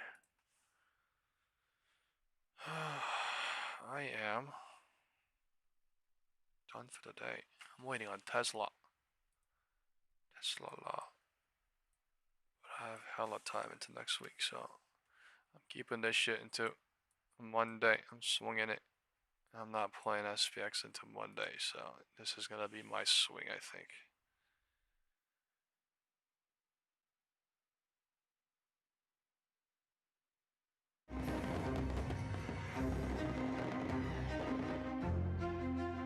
"2025 began with the funeral of former President Jimmy Carter and the inauguration of President Donald Trump. Due to cold weather, the ceremony was moved to the Capitol Rotunda. So help me God. Congratulations, Mr. President. Withdrawal from the Paris Climate Treaty, EI and woke policies, refugee admission, crisis at the border, public safety threats. We got the presidential recap. So this is January 6th? Presidential pardon, that's what we got. Nobody gets those. People like me. The Trump administration continues immigration enforcement. The Pentagon is set to send active duty troops to help secure the southern border. How did you see that? There was a collision between a commercial plane and a military helicopter, America's deadliest aviation disaster in nearly a quarter century. I'd like to request a moment of silence for the victims and their families, please. President Trump's favorite economic tool is the tariff. Tariffs on Mexico, on Canada, on China. You added 120,000 jobs. Executive order to ban men from competing in women's sports. It's about time. For the first time in history, flying over the recently renamed Gulf of America. Prime Minister Benjamin Netanyahu. I remember that stupid ass shit. Prime Minister Narendra Modi. French counterpart Emmanuel Macron. Japanese Prime Minister Shigeru Ishiba. British Prime Minister Keir Starmer. Trump has cut short talks with Ukraine's leader. Your country's in big trouble. Wait a minute. No. You've done a lot of talking. Your country is in big trouble. I know. I, Marco Rubio. Pamela Bondi. Tulsi Gabbard. Robert F. Kennedy Jr. Do solemnly swear. First cabinet meeting of President Trump's second term. One of the most important initiatives is DOGE. We're here at USAID headquarters. They've been given 15 minutes to go inside and bring all their personal belongings out. This is what democracy looks like. Arrest Elon Musk. And to my fellow citizens, America is back. DJ was diagnosed with brain cancer. Secret Service Director to officially make you an agent of the United States Secret Service. A well-known Palestinian activist at Columbia University was arrested by ICE agents. Secretary Rubio reserves the right to revoke the visa of Mahmoud Khalil. 3/3. 120. The Trump administration has sent hundreds of immigrants to El Salvador and Honduras. A journalist was added to a Signal chat where Pentagon Chief Pete Hegseth detailed U.S. airstrikes on Yemen Houthis. The Secretary of Defense did something that was reckless. Nobody's texting war plans, and that's all I have to say about it. Trump is the first U.S. president to serve as chairman of the Kennedy Center. We'll make a lot of changes. Pretty much everything. Needs a lot of work. My fellow Americans, this is Liberation Day. As they charge us, we charge them. We charge them less, so how can anybody be upset? A very happy Easter to everyone. At 7:35 this morning, Pope Francis died. He was 88 years old. He was history's first Latin American pope. President Donald Trump and Ukrainian President Volodymyr Zelensky met before the funeral service for Pope Francis in the Vatican. Canadian Prime Minister Mark Carney says he will meet with President Trump. We don't need anything from Canada. When I say they should be a state, I mean that. It's not for sale, won't be for sale, ever. But never say never. Never say never. President Donald Trump travels to the Middle East. Reportedly, he'll accept a luxury Boeing jumbo jet from the royal family of Qatar. They're giving us a free jet. I could say no, or I could say thank you very much. Elon Musk is criticizing the Trump legislative agenda. Elon Musk is leaving his government role as a top advisor to President Donald Trump. They're giving us a free jet. Free. President Trump is responding aggressively to protests over his immigration policies in Los Angeles. Biggest. Escalating in Los Angeles as members of the National Guard use rubber bullets and tear gas to control thousands of protesters. Opponents of President Donald Trump's administration are rallying in hundreds of cities during the military parade in Washington, which... No, I don't want to look. Erica, used car shopping doesn't have to be 3/3. They're about to go break the LOD, looks like. I only play 1/3, 2/3. After the deal initially faltered, leaving Trump frustrated with both sides. They violated it, but Israel violated it too. 20. After nearly 27 hours of debate, Senate Republicans LOD passed breaking President again. Donald Trump's signature bill. Republicans in the House hope to quickly pass President Donald Trump's tax and spending cuts package. The motion is adopted. Motion is adopted. They're about to go break the LOD on QQQ and clear the diversions. They're about to go LOD. Bears are crazy. Bear crazy. LOD diversions clear coming. Beautiful young souls. Jeffrey Epstein is back in the news. Are you still talking about Jeffrey Epstein? President Trump headed to Alaska for his summit with President Putin of Russia. There was no deal reached on a ceasefire as Trump had promised. Now all eyes Are you still talking about Epstein? When it ends, I can't tell you, but the war is going to end. President Donald Trump says he's deploying the National Guard to make the nation's capital safer. The Trump administration has asked a military base outside of Chicago for support on immigration operations. Time is only Vice President and 1:25. Secretary of Defense made an unannounced visit to Union Station today. Charlie Kirk is dead after being shot during an event at a Utah college. Please rise for a moment of prayer for Charlie Kirk and his Man, that was crazy. None of us will ever forget Charlie Kirk, and neither now will history. President Donald Trump is coming to Britain for a state visit. This is the first time that a head of state has been invited with a visible letter. We'll be having a big discussion tomorrow about autism. So taking Tylenol is not good. As a mom of a child with autism, I felt like maybe I was being blamed for that. We're inside one of the Senate office buildings trying to find senators to talk about the government shutdown. Welcome everybody to day 2, day 3, day 10, day 14 of the Democrat government shutdown. So I was covering a typical roundtable with President Trump. In the back of the room, Secretary Rubio had stepped in. Once I saw him reach over and grab a notepad, this was out of the ordinary and something was going to happen. Yeah, I was just given a note by the Secretary of State saying that we're very close to a deal in the Middle East. U.S. President Donald Trump is due on a one-day tour of the Middle East to meet with world leaders and discuss more details about the ceasefire. After 2 harrowing years in darkness and captivity, 20 courageous hostages are returning to the glorious LLT embrace diversions, of and their they burned all the John cars. Bolton has been charged with. Former FBI Director James Comey made his first court appearance in Big crowds of protesters are expected to cross the Look at United this. States. Anything, right? Every single call from 10:15 got destroyed because of the LOD diversions. They did not even clear the LOD diversions.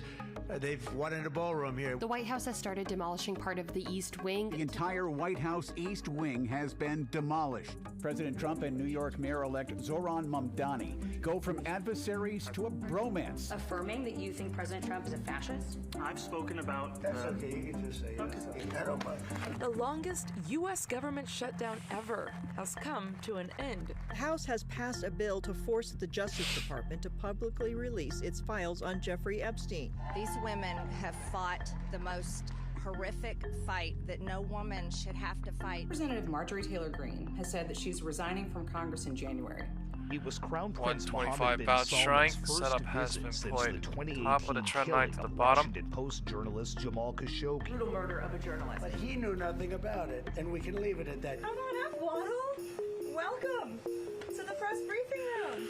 You are hereby unconditionally partnered. 2 West Virginia National Guard members shot just blocks from the White House. President Trump announced Thanksgiving night one of 2 National Guard members had died. She's just passed away. She's no longer with us. So we're stopping the drugs, we're striking the boats, we're defeating narco-terrorists. Lawmakers in Congress want to know what happened when that boat was struck on September 2nd. You can't see anything, you got digital. This is called the fog of war. Is this your Peace Prize? The world is a safer place now. Thank you for this bridge payment. It's Christmas early for farmers. The U.S. Justice Department published thousands of files related to the late sex offender Jeffrey Epstein. We reporters had questions for the president. He did not answer any of them. First Lady Melania Trump has revealed the White House decorations. And after just 1 year, we have achieved more than anyone could have imagined.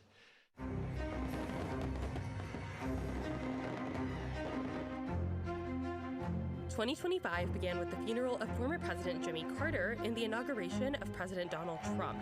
Due to cold weather, the ceremony was moved to the Capitol Rotunda. So help me God. Congratulations, Mr. President.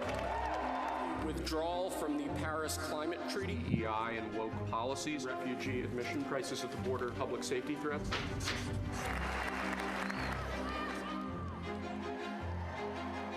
So this is January 6th? Presidential pardon, that's what we got. Nobody gets those, people like me. The Trump administration continues immigration enforcement. The Pentagon is set to send Same active bullshit. duty troops to help. Same bullshit.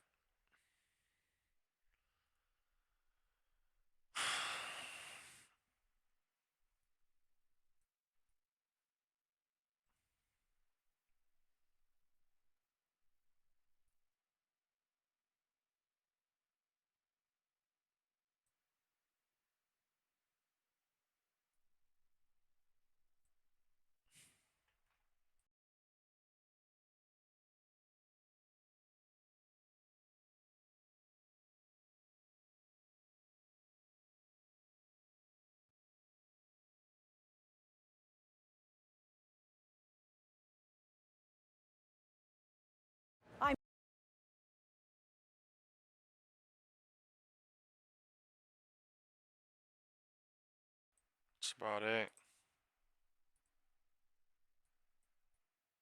We've seen it all.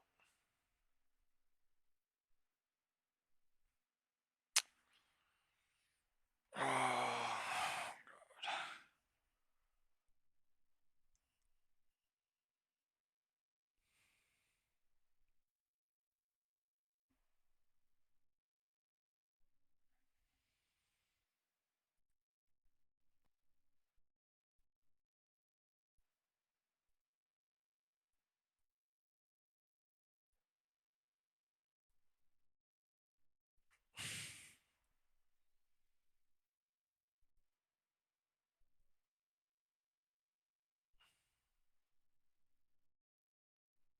doing all this with sense on the range. That's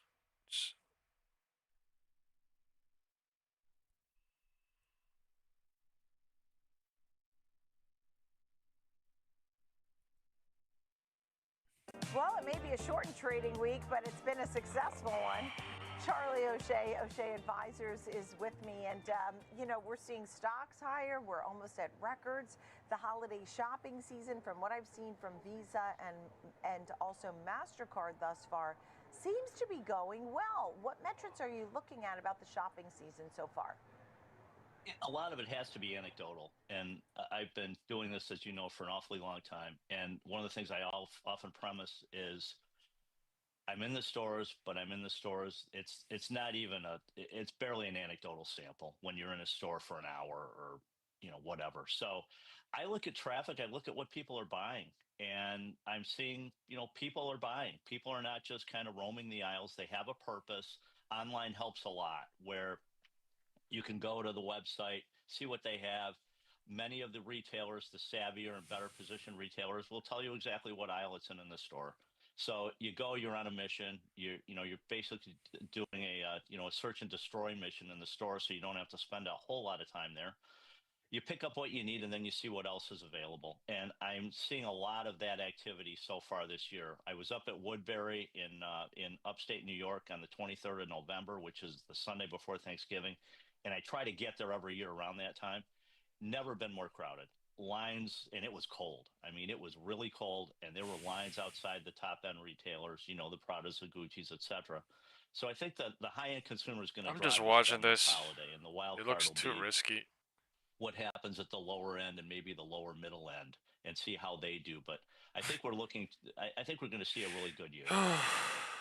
What Like retailers 115, are doing 120 rejection to promotions? 125 LOD. And is that good for a 125 retailer? in I mean, 5 name some minutes names. bounce out and broke the top of the Well, downward Macy's trending and trend line. Bloomingdale's. The top. I was just thinking about that before That we went is live. dangerous. There's no I've been in confirmation. their stores several times over the last month or so, and when you see their private label cashmere at 50% off ahead of Christmas, that's normal.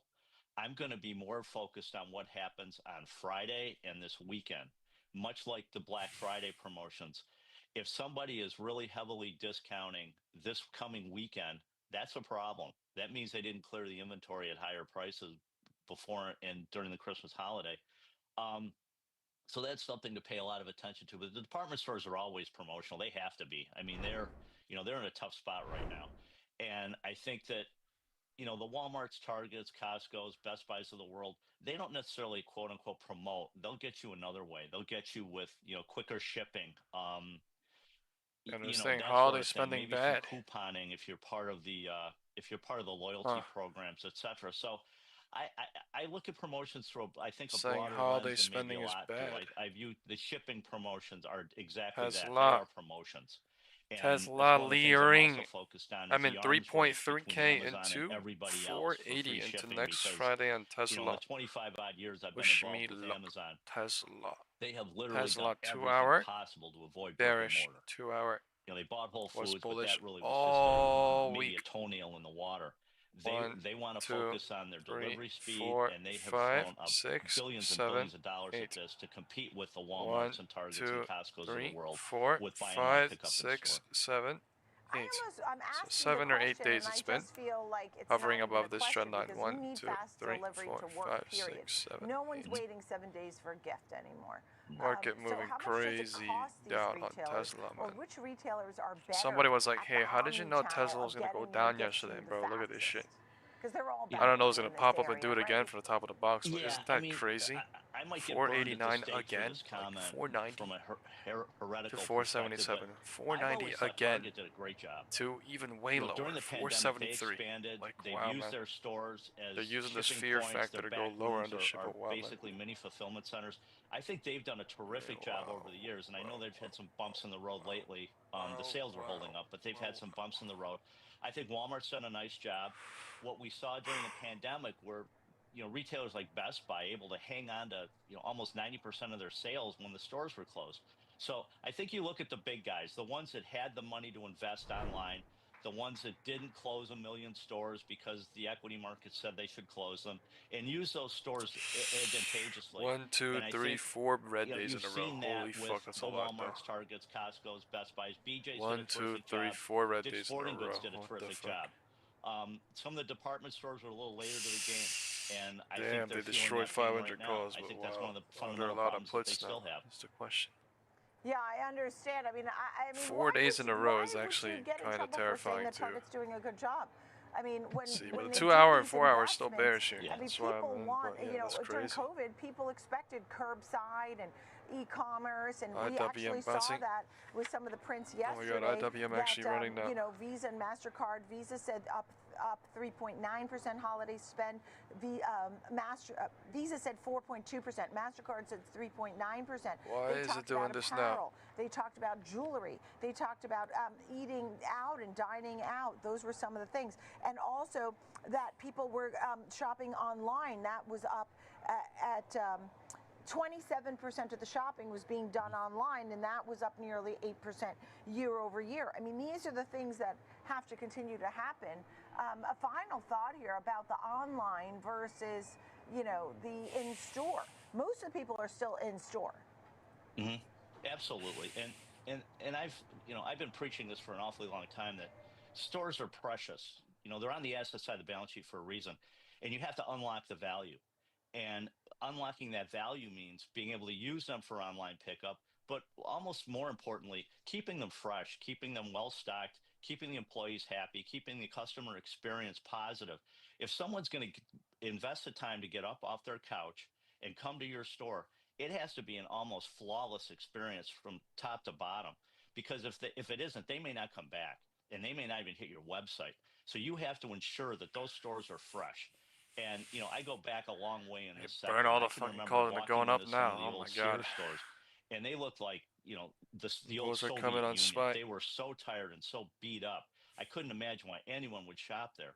And we've got some retailers now with some stores that are in that mix, that maybe they're going to close them, maybe they're not.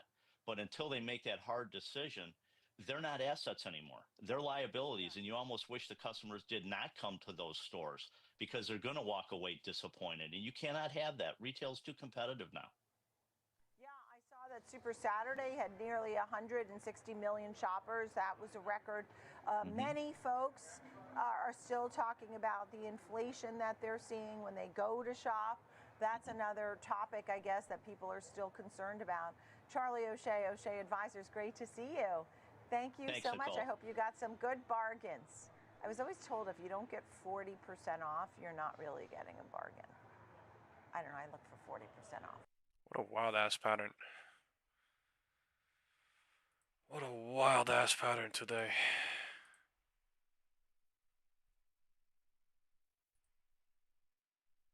IWM fucking crazy.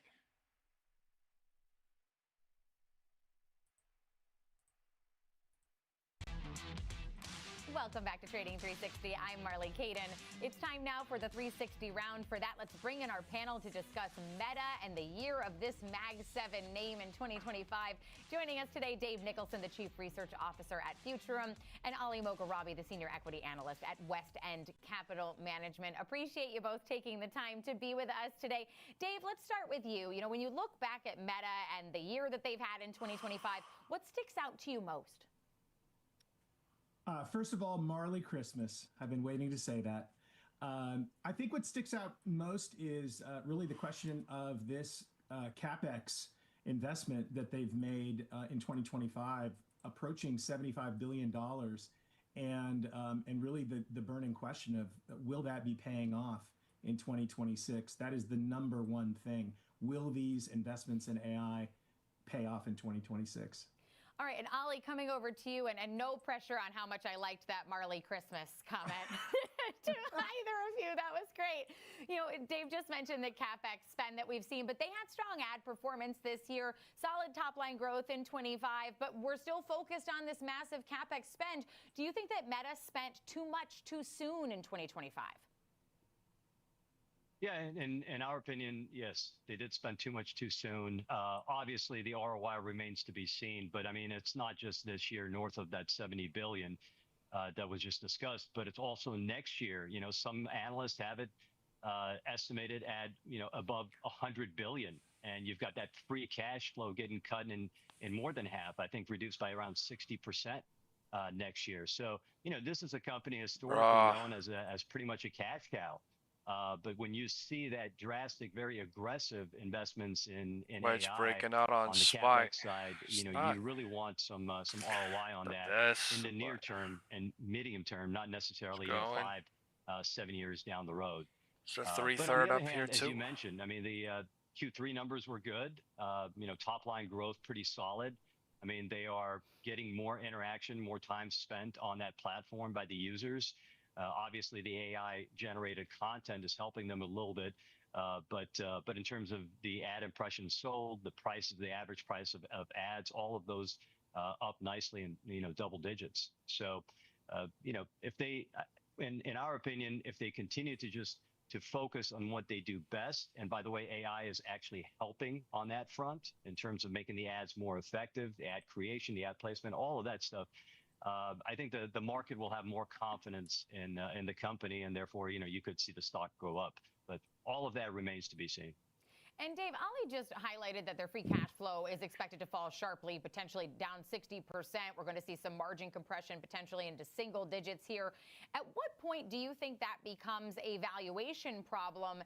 And how much free cash flow erosion do you think investors will tolerate in the name of being a long-term AI leader? Yeah. Great question. I just want to piggyback on this idea of people looking at Meta's success in AI or lack thereof, determining what they think about Meta. It's going to make a difference in terms of what people think about the entire AI proposition at large. Imagine you're a company that doesn't have the resources or access to the Aladdin's cave of data that Meta has. And you're the CIO trying to tell your CEO that you're going to make money and save money with AI. But if Meta can't, who can? So yeah, the kind of free cash flow diminishment that can happen, I think that 2026 is the year of reckoning. People are going to follow those numbers closely. By Q3 of next year, I would say people are going to start making some serious adjustments in their portfolios if they're not seeing real ROI from AI, at least from Meta. Yeah, it certainly is going to be a metric I think people are keeping a close eye on when it comes to these big names. And Ollie, there has been, you know, we talk about CapEx, but there's also become a lot more mention of this concept of incognito CapEx, this off-balance sheet spend. You know, including for Meta's Hyperion data center. That's one of the points that is repeatedly brought up. Again. Do you think that investors need to be worried about any of this off-balance sheet risk in 2026? Not yet, until, again, we're going back until, you know, we see some, you know, wait to see some ROI on all of that investment. But yes, you're right on that SPV. That, I mean, 27 billion. I think it's, as you mentioned, the Hyperion data center. So that's an off-balance sheet. And, let's see and pull, guys. You know, how was today for people? Was today a dog terrible day? Was today a good day? Was today an okay day? Was today a surprising day? To someone else, as you know, Blue Owl Capital is involved in that. But I would say it remains to be seen. I mean, again, uncertainty is surrounding this. And just on Meta specifically, I would say that it's not necessarily, I don't think it should be viewed the same as, let's say, an Alphabet. So, you know, Alphabet has the entire full stack, and Alphabet can actually monetize its own AI technology very effectively, in addition to becoming more productive and operating more efficiently, as we've seen Meta do. So that's a big difference. And the effectiveness on the Alphabet side is obviously the more efficient, less power needing TPUs that these guys are using more, and just how well they've improved on the Gemini 3 front. So I would view, for example, Alphabet very differently than Meta. And just one more thing I wanted to say. We did start trimming. We don't currently have any position in Meta. We did start trimming. I think it was in late August, and we A lot of okay got or out meh. of the stock in late October completely. But we do have a very good position in Alphabet and Google. Yeah, certainly. Looking at the chart, wasn't a bad time to make your exit there for Meta. Taking a look now, talking about, you mentioned Gemini there and the competition in these large language models. Dave, coming over to you, Meta was once viewed as the clear leader in this space in terms of open source AI with Llama, but we've seen this competition just intensify at such a rapid pace here. Is Meta losing ground on the model side? And also, does open still matter in terms of a strategy if monetization there isn't immediate? Yeah, I don't think so. I would echo the comments on Alphabet. Completely different game. I would disagree that Meta was seen as a leader.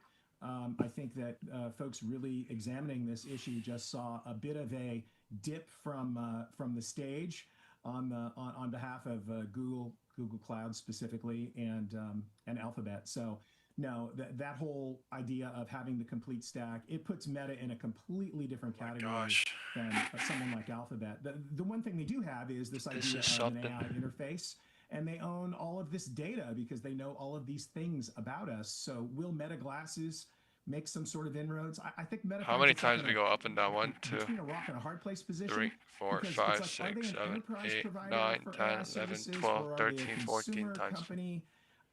That is, I think that's unclear. oh my so I God, think they're going to get that's squeezed crazy. by the 14 Apples and times. Google Android alliances on one side, Made all these little bosses and the chops. 1, the Oracles 2, and the 3, Alphabets 4, and Google 5, Clouds 6, on 7, the other. 8, 9, And 13 Ollie, you've both times. been making clear that 2026 is the year that Meta has to prove that its spend works. So if that's the case, what metrics should investors be watching most closely? I would say on the CapEx front and margins, and hopefully maybe a slowdown on the hiring side. I mean, this is truly an arms race, and it looks like Meta has been really the most aggressive on the hiring front, on the CapEx front.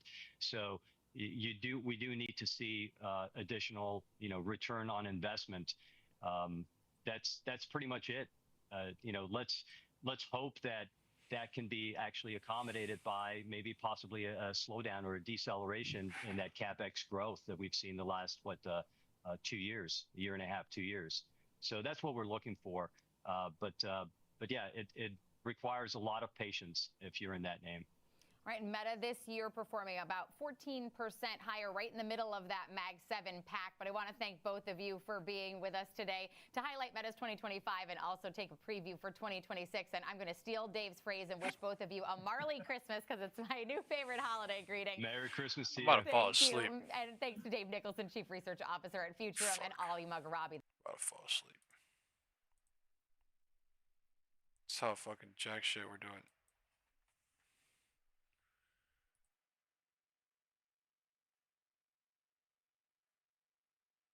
Industrial is a 6 AI bubble or not. And I don't know if I'm allowed to he play this shit. distinguished for this thing. Yeah, I can't.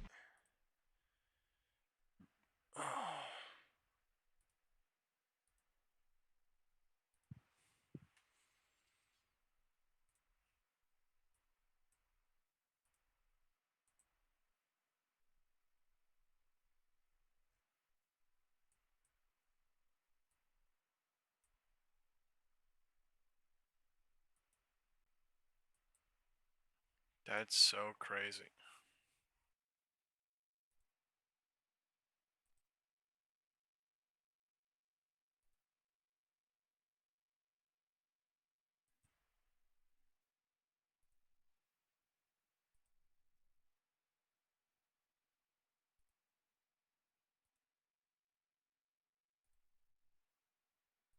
Flip bullish now.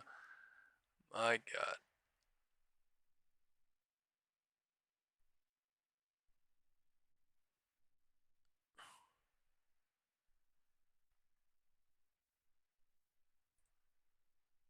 And we're back with a Fox Business Alert. President Trump announcing strikes against ISIS in Nigeria following the killing of Christians there.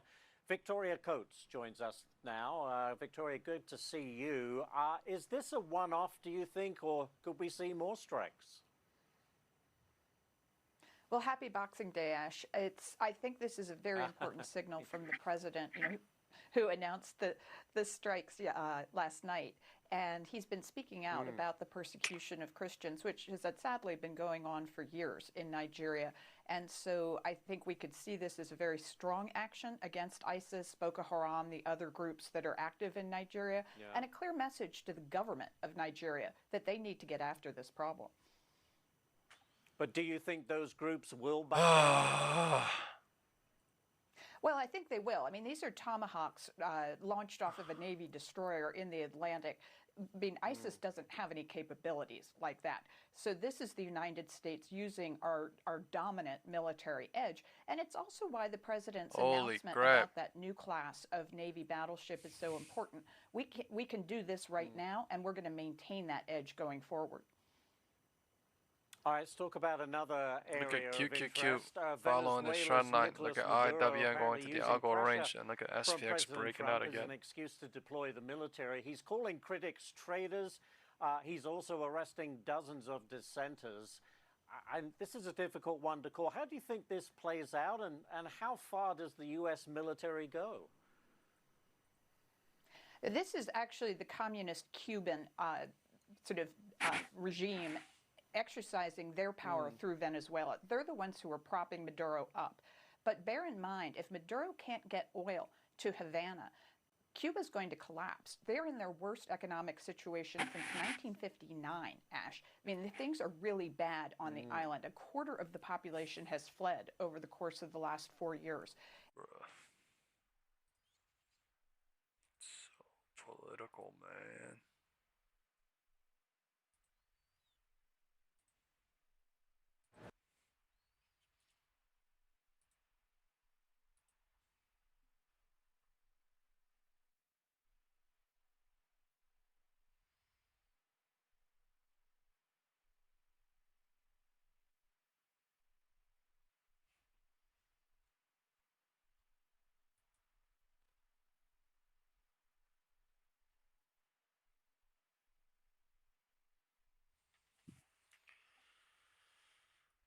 We're back at 6930. Wow.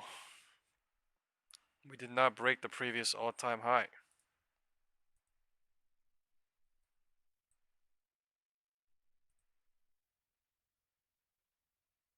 Look at that.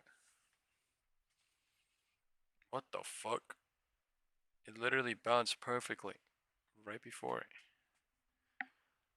What the fuck? Maybe they want to close it like this today.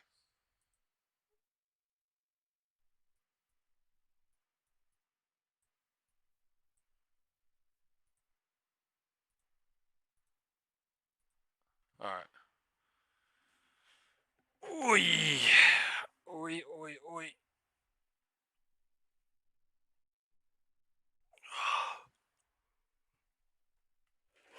3/3 bullish cycle now.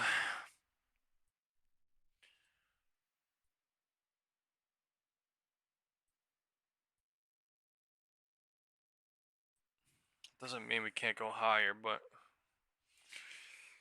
MACD RSI is at the tippity top. SPX is at 6930, basically at the halfway point of 6940, 6920.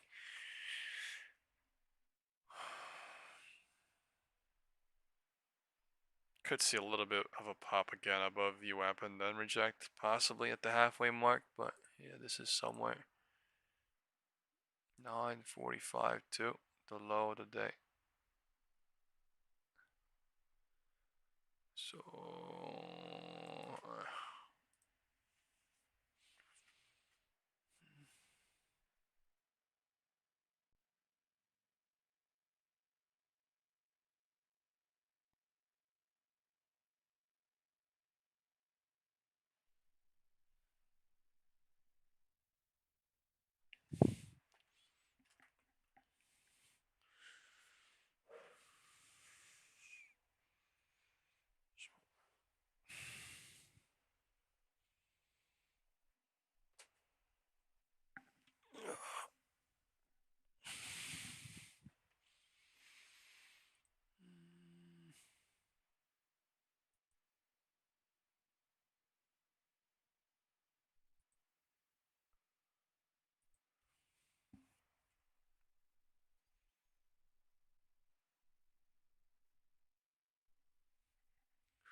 IWM rejecting. Today, purple box. No joke on IWM. Last 14 days, but yeah. Purple box today. IWM.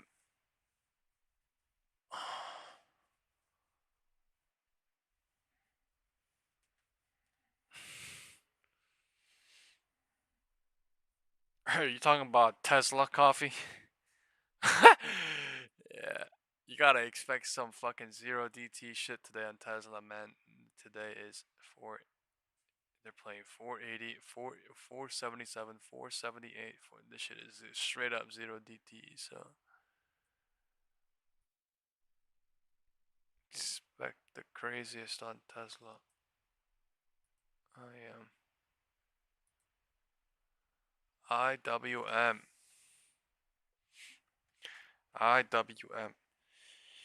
In its own world yet again. Doing what it did in the morning. Rejecting by itself. And QQQ and SPY is holding strong. Again. Into 2 p.m. 1:55.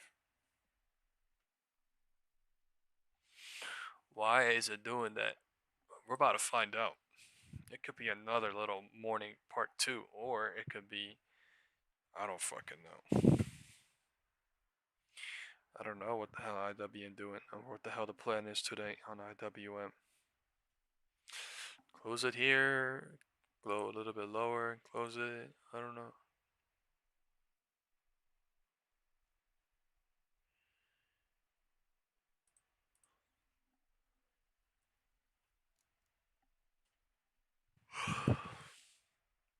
Sick work.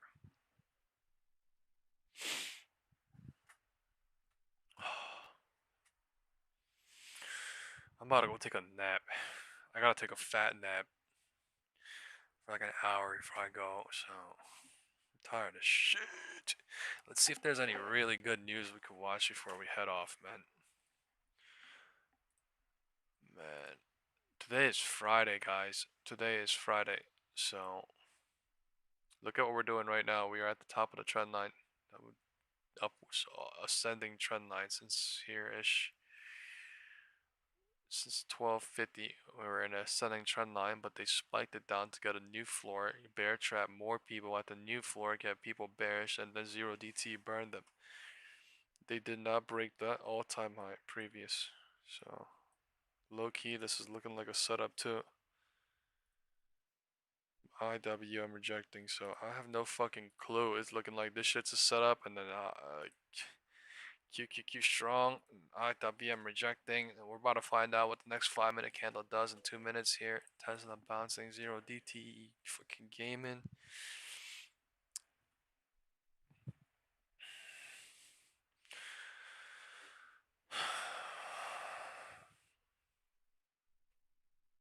I think people are still bullish into next week with this kind of ending. I think people are still like, were we even bearish today with this type of ending? So they may be still bearish into next week. So this is almost pure perfect. They made a new all-time high today. They did not break the breakout point of the all-time high at 6820, and we are like somewhere in between it, playing 6845 and 6820. In between it is like 6835-ish somewhere. So this is in the ballpark of reasonable. Things are all slightly all doing their own thing. I think the most simple, I want to watch what IWM does here in the next 10 seconds. IWM 5-minute candle changing right now. Let's see, man.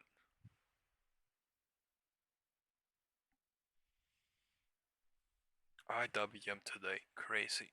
It was so opening down fast, and then, hey guys, 20 or 35 people that have not hit the like button yet, please hit the like button. So just hit the like button. Thank you so much, man. Thank you so much. Please 25 to 30 of you, that have not hit the like button yet, please do hit the like button on the live stream. Likety like on the live stream. Thank you. Please. Tom Lee, Fundstrat Global. Tom Lee, Fundstrat. On that note, we will watch this latest video from Tom Lee. Tom Lee, how investors may position for 2026, that posted 1 hour ago. That has 10,000 views. My daddy Tom Lee. The deductors of all deductors. Thomason, with Tom Lee, we Sir brought him back, Thomas, and he has Sir Thomas that are Lee. making his nice list this holiday season. They're going to kill me in the back, but Tom, we have to start with Sir something Thomas that everybody's Lee. lighting us up about since we talked to you 45 minutes ago, which is do tell Sir us about Thomas crypto, Lee. okay? ETH, they want to know what's your target there. Bitcoin, what do you do with it? It's the one thing that's not part of this melt up that Steve's been observing here. Yeah, well, crypto was having a good year in 2025 until October 10th, and suddenly the paths of crypto and gold and risk assets diverged. You know, I think as we look back at that moment, there was a liquidation event that was similar to 2022 when FTX collapsed. So it took 8 weeks for markets and market makers to sort of recover and markets to begin to find their bearing. I think that's what's happening now. The outlook for crypto is still really good for the next 5 to 10 years. I don't want to overuse the word super cycle, but we know that Wall Street wants to tokenize everything, you know, whether that's Vlad at Robinhood or Larry Fink at BlackRock. And that's going to bring a lot of efficiencies to Wall Street, but it really brings the use case forward for something like Ethereum. So we're pretty bullish. I think Ethereum, which is around 3,000, can easily get to 9,000, 7,000 in early 2026. And then over time, as it starts to be competitive with payment rails, you know, could get to the 20,000 level. So I'm pretty bullish. I like Bitcoin. I think Bitcoin is suffering from gold envy right now. Yes. And that liquidation event, gold's been a great asset, now at over 30 trillion. But I think, you know, again, Bitcoin is a genuine store of value. It is supply limited. So I think in next year is really when Bitcoin can sort of begin to recover, and, you know, the 200,000 level makes a lot of sense to me. I want to run through some of your picks, and Steve can take this over. We need to go with it. NVIDIA, top 5 idea, AMD, Meta, Goldman, Ariston Networks. Your bottom 5, is that names you guys disfavor, or they're just the second half of the top 5 list? Yeah, it's our core research core list of stocks we like, but the bottom 5 are the ones that maybe myself or our technician Mark Newton don't think are as timely. So they're CrowdStrike, naughty, but not like sells. Okay, they're not. CrowdStrike, Costco, Palo Alto, Tesla is on that list. What is your message to the Tesla bulls? And Willis Towers Watson, but go ahead. Yeah, I mean, I think you know, Tesla has been on this research list since 2019, so we would never sell Tesla because Elon Musk, there's so much future present value created from a lot of his ideas, whether it's going to be Optimus Prime or robotaxis or XAI. But in the near term, you know, Tesla's had a huge move recently, so I think it is just a question of consolidating those gains. Sir Thomas Lee for the win. Sir Thomas Lee for the win. Sir Thomas E. Lee for the motherfucking win. I thought he was going to say some stupid ass shit. Sir Thomas Tom, E. when Lee. you talk about the top 5, it's diverse industry-wise. Good is there any shit, particular Thomas. industry that you like more than others, Thomas. as opposed to just Yes, individual sir. stocks? When I think of 2026, Love it. I mean, I still like tech for next year, but I do think it is ISM sensitive and interest rate sensitive and dovish Fed sensitive. So it's also financials, industrials, energy, and basic materials. So the Fed probabilities, when I look at them for next year, I got nothing happening in January, not so much happening in March, maybe April, See some more consolidation on likely Tesla. June. What's your take on the importance See of some that? motherfucking consolidation on Tesla. I mean, that timeline makes sense because I think until the second half of next year, we're going to have a Powell as the Fed chair. Yeah. And from that nomination to confirmation window, I mean, you'd have a better sense. That's really when I think the market starts to price in a more dovish Fed. So it makes sense to me that the first half is as a market that's legacy pricing Fed Chair Powell and monetary policy. And you're sticking with the Mag 7. Yeah, I still like Mag 7 for next year. Let's give a quick check as we wrap this up. Friends, this is the closing bell, and the easy headline from today is going to be that the S&P is going out on this Why does holiday he look as so we wrap crazy and cute at the same time? Respect. this up. Friends, this is the closing bell, and the easy That's me, headline from respect. today is going to be that the S&P is going out on this holiday shortened session at fresh all-time intraday highs. Steve, we hit that level earlier today. The Dow's up about Intraday high 200 today. Intraday high today.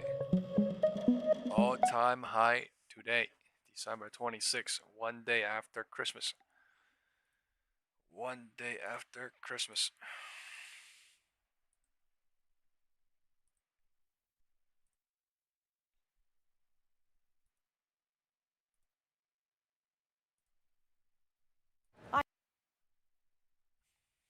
Hell no.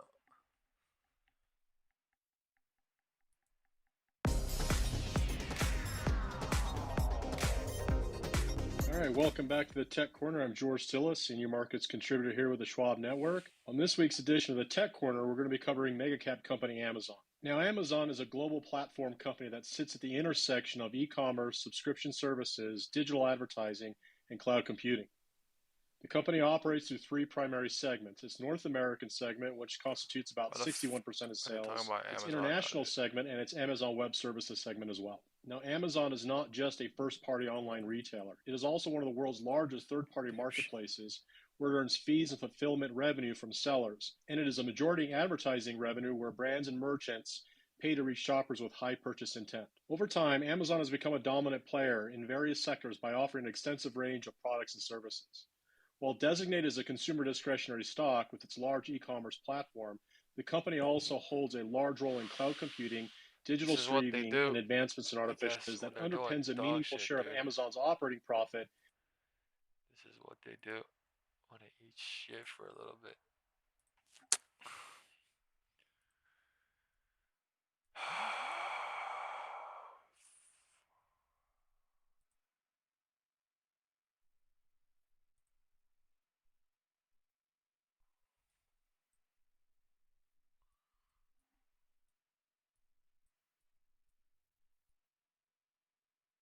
Wow.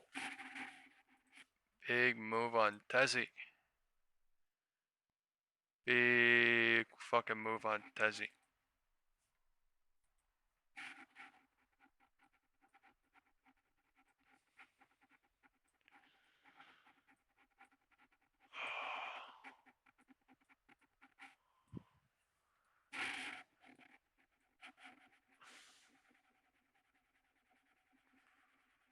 $205 rejected on IWM. SPY and QQQ gone higher. Passed into 210. Sorry about that.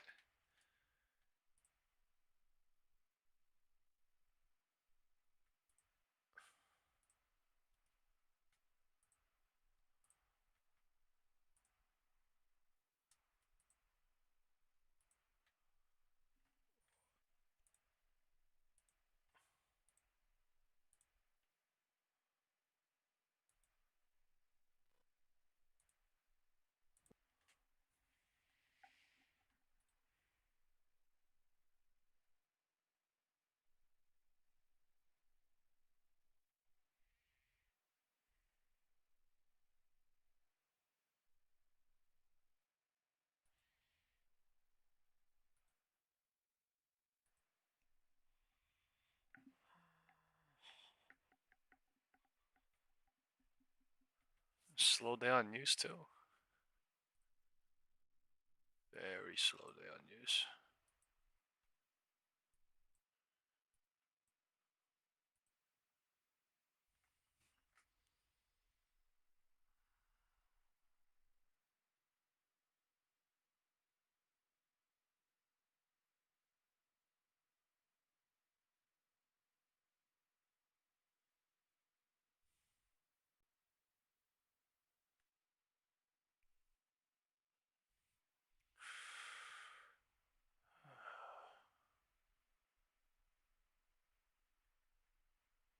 I mean,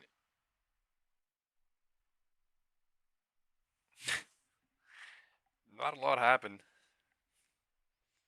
after the fact.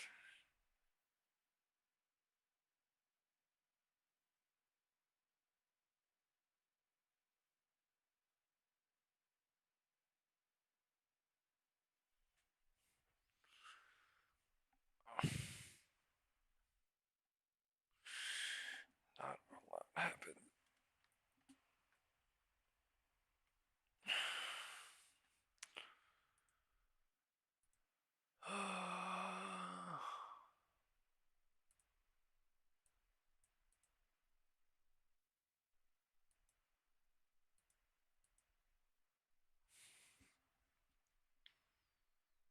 So much chop on the way down.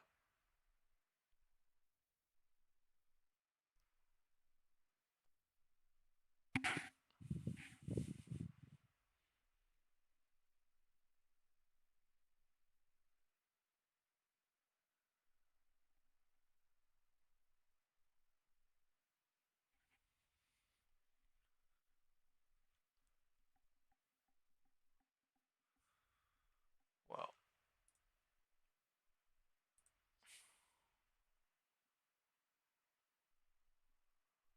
it's crazy.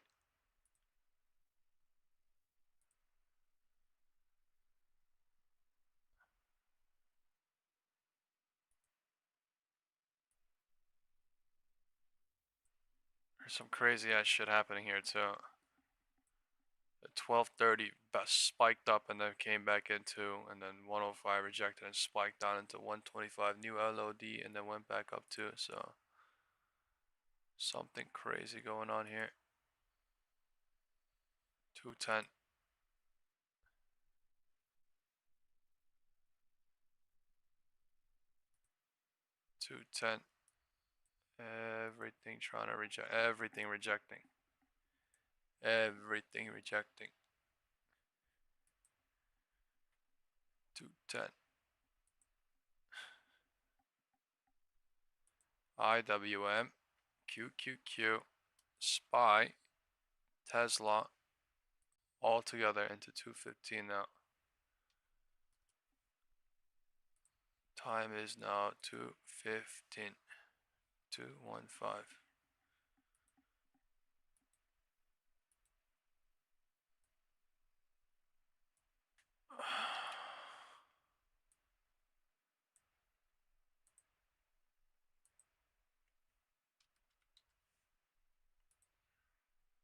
Something different happening on QQQ and SPY. It looks very confusing because of this, but it's channeling up. It's channeling up. Except IWM. Except IWM.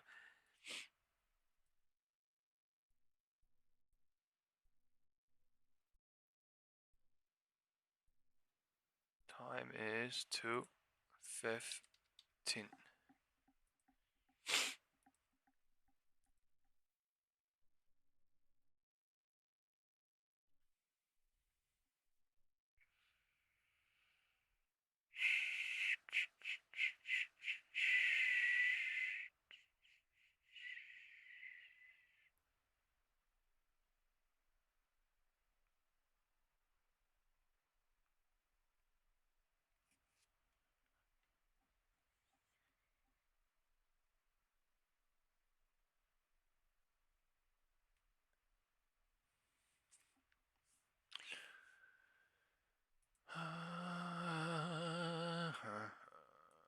Look at the algo range being played on IWM here too.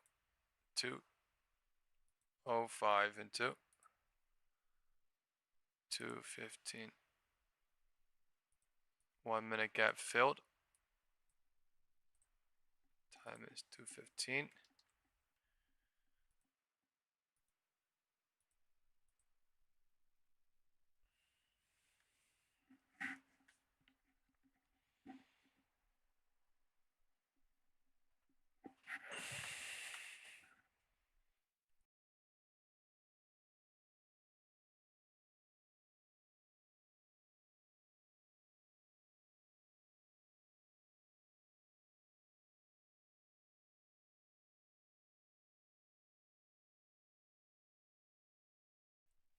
3/3 bearish cycle now off of 210 into 215.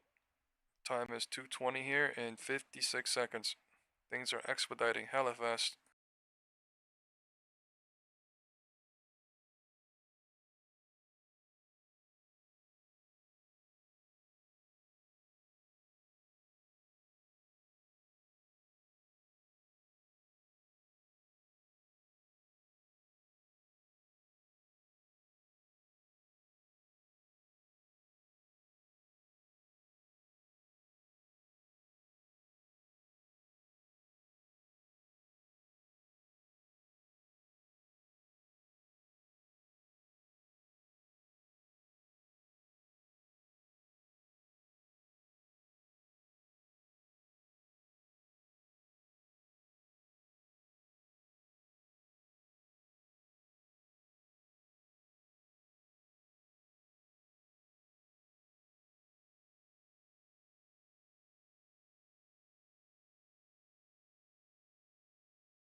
The risk is crazy, but I mean, it just started and cycle needs to confirm.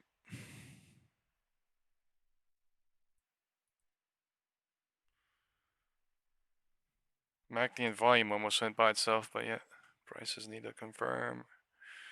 Cycles are not.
I'm adding one Tesla put here.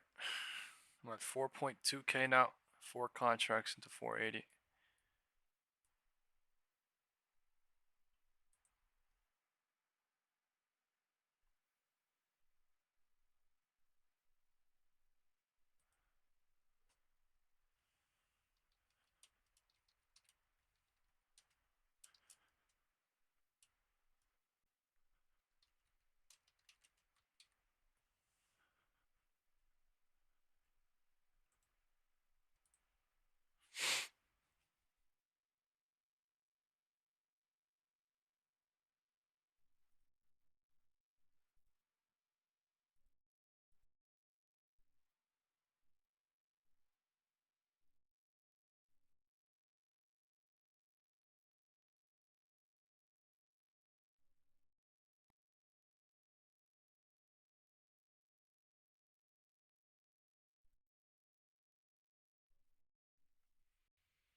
give up with this dumbass chart. It just fucking freezes and shit.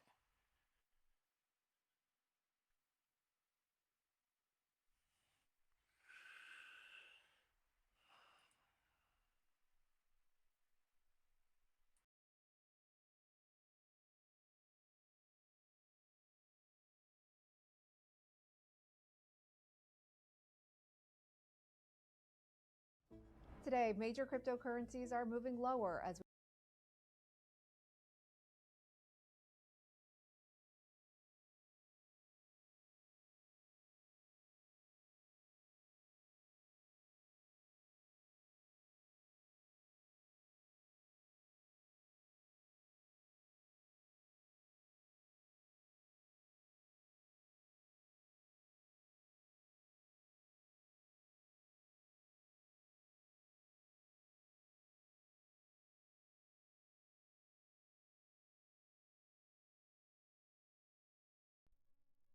I don't know what's wrong with my shit, dude. It's always giving me fucking issues.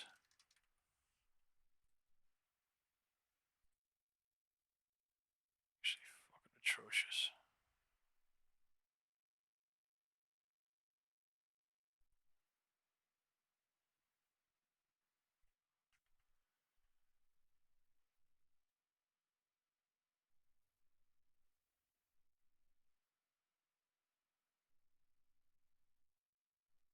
Shit is brain fucking retarded.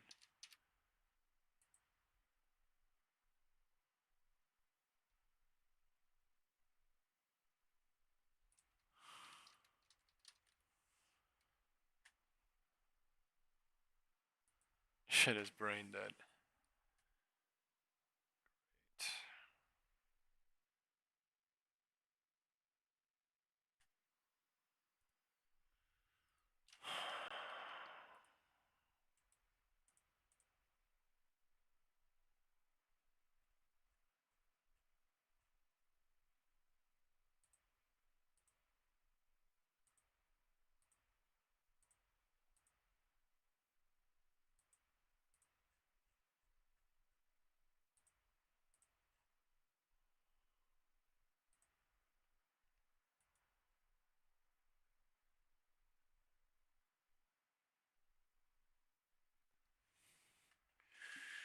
I have too much shit on. I think 14 fucking browsers open.